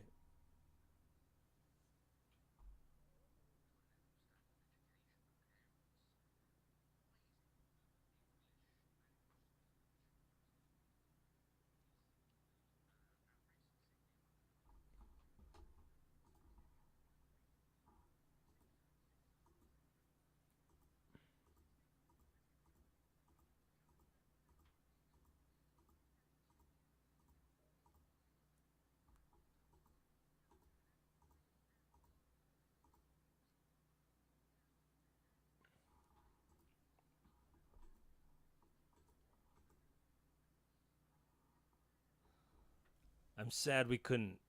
I'm really sad we couldn't hook the oscilloscope up to the mixer. That would be so fun.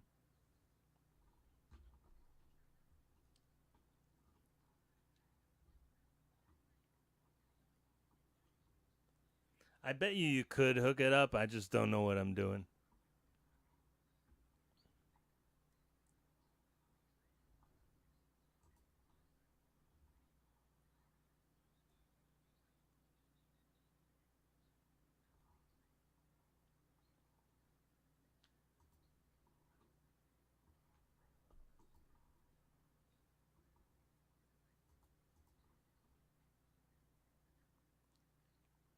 Okay, so we did we do everything? Oh no, we didn't do everything.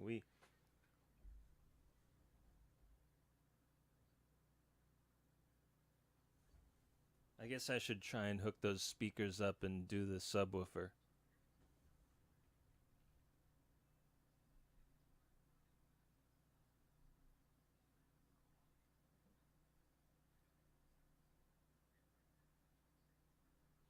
All right, I'll do that before we go. It's fine.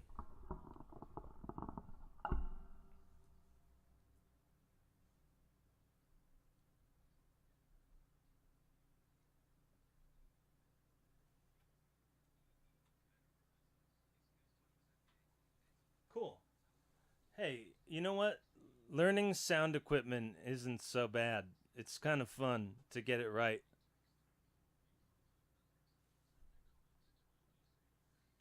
All right, I'm going to turn that thing off and put it back in the box.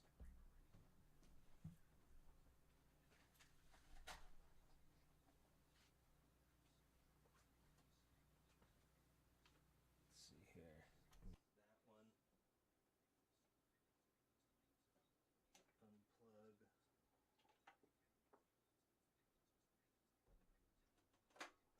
Unplug. Replug.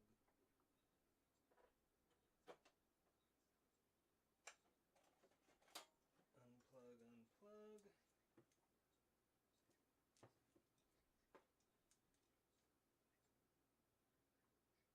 Unplug, unplug.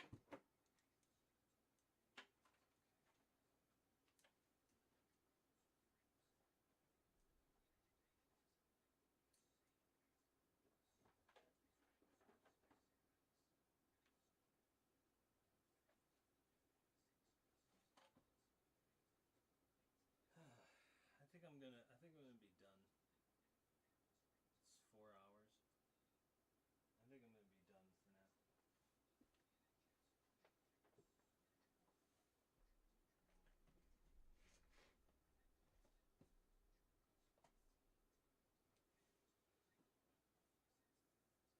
I don't know. We'll take some time to think about it.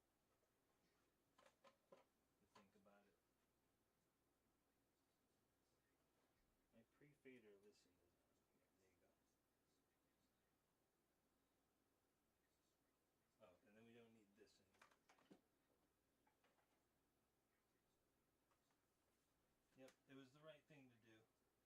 because I need this for the other stuff we're using. I need to use this on this and on that. Those both go here, and we don't have enough USB ports for that nonsense.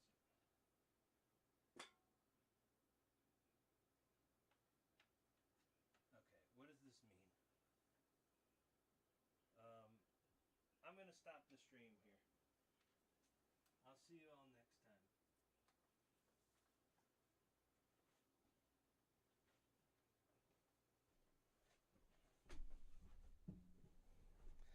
I'm the glorious Lord Erickson Krona, the Seneschal of the Ingot House, the author of QAnon, and the Fire Majory Guru as seen on YouTube, of the name Anaxagoras. Farewell. On next live stream, I'll probably start the live stream when we have the new Yamaha HS4 speakers, premium brand. And I'll hook them up to the Yamaha subwoofer to my left, and the on-cue receiver preamp, the receiver amplifier to my right. And the new microphone preamp is in the mail, and we're going to return the old preamp because it works for the computer only, and it cannot plug in the wall. I was deceived. It was number 1 in computer interfaces, and that's not what I needed. I needed a microphone preamp, not a computer interface. All right, I'll see you all later. Tomorrow. And so instead of like struggle with the speakers tonight, I think we're going to wait for the speakers to get here tomorrow, and then we're going to do a show.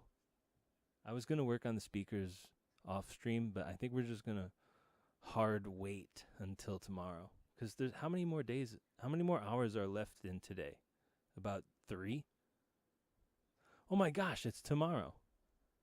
I didn't even know it was after midnight. So the speakers are going to be here in a matter of hours if they get here early. So like, I'm just going to say cut, to this live stream here. And then when we start the live stream back up later today, the speakers will be here. I was going to struggle with the other boombox speakers and make those chords. Nah, we'll do that later. I was going to say, I still might make those chords, but no. Don't waste the cord. Just because I have a spool of cord. Let's not find reasons to cut it up, because maybe one day we need a really long one. So I'm just going to use the cord from the broken speakers. Right now there's a cord on the broken speakers. We're just going to take those cords and use them if we have to use cord. But I don't think we need to use cord on any of the speakers. The 15-inch PA, those aren't audio cord speaker wire. The two 15-inch PAs, the two 15-inch speaker PA system, those are not connected with speaker cord, I don't think. And the Yamaha the Yamaha HS4 speakers that are arriving today, those are not connected with speaker wire, I think. No, I think those are connected with speaker wire. Yeah, they are.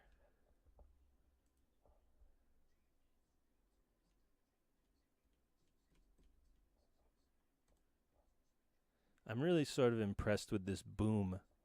I've never used a microphone boom, so like I guess any microphone boom that functions, that is a microphone, not just functions, but just if it is a microphone boom, it would probably impress me. But this is impressive.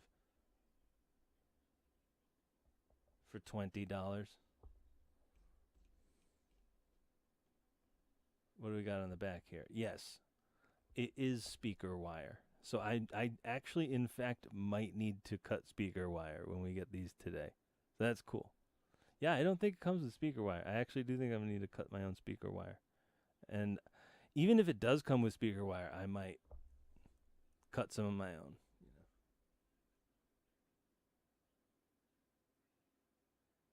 Yeah, I don't think it doesn't say speaker wire.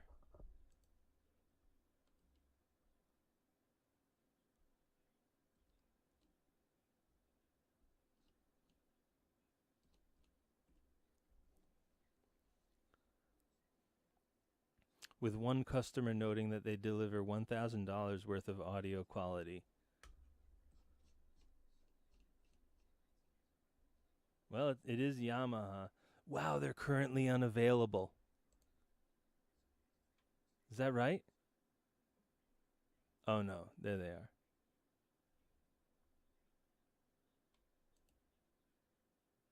I think the ones I got are currently... Oh, no, there they are.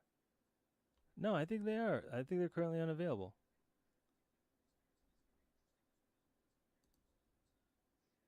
Yeah. I basically got the last ones. Or something like that. Anyway. I have a feeling that I'm definitely going to need this speaker wire. And I didn't even think about that. I just bought the speaker wire because we were going to use the old amp and the old speakers. So I had to buy the wire to connect them. And it turns out the speakers were blown. So I have the speaker wire. I didn't even notice that for the Yamaha HS4 speakers, the powered studio monitor speakers, you probably need to buy the speaker wire. So I do have some right here. So that's cool. But today they're going to arrive. So I'm going to cut the stream now, and then later today we're going to have the Yamaha HS4 studio monitor speakers, premium brand, up, connected to the mixer, and the Yamaha subwoofer.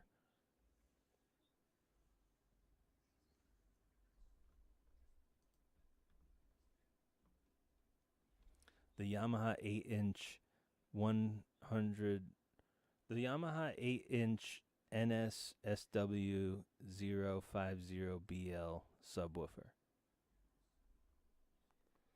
Those two things are going to be connected into my on-cue receiver, stereo receiver, the TX8220,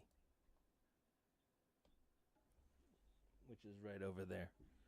But I'm really glad that we got the correct mic preamp today, and we're going to send back the incorrect one.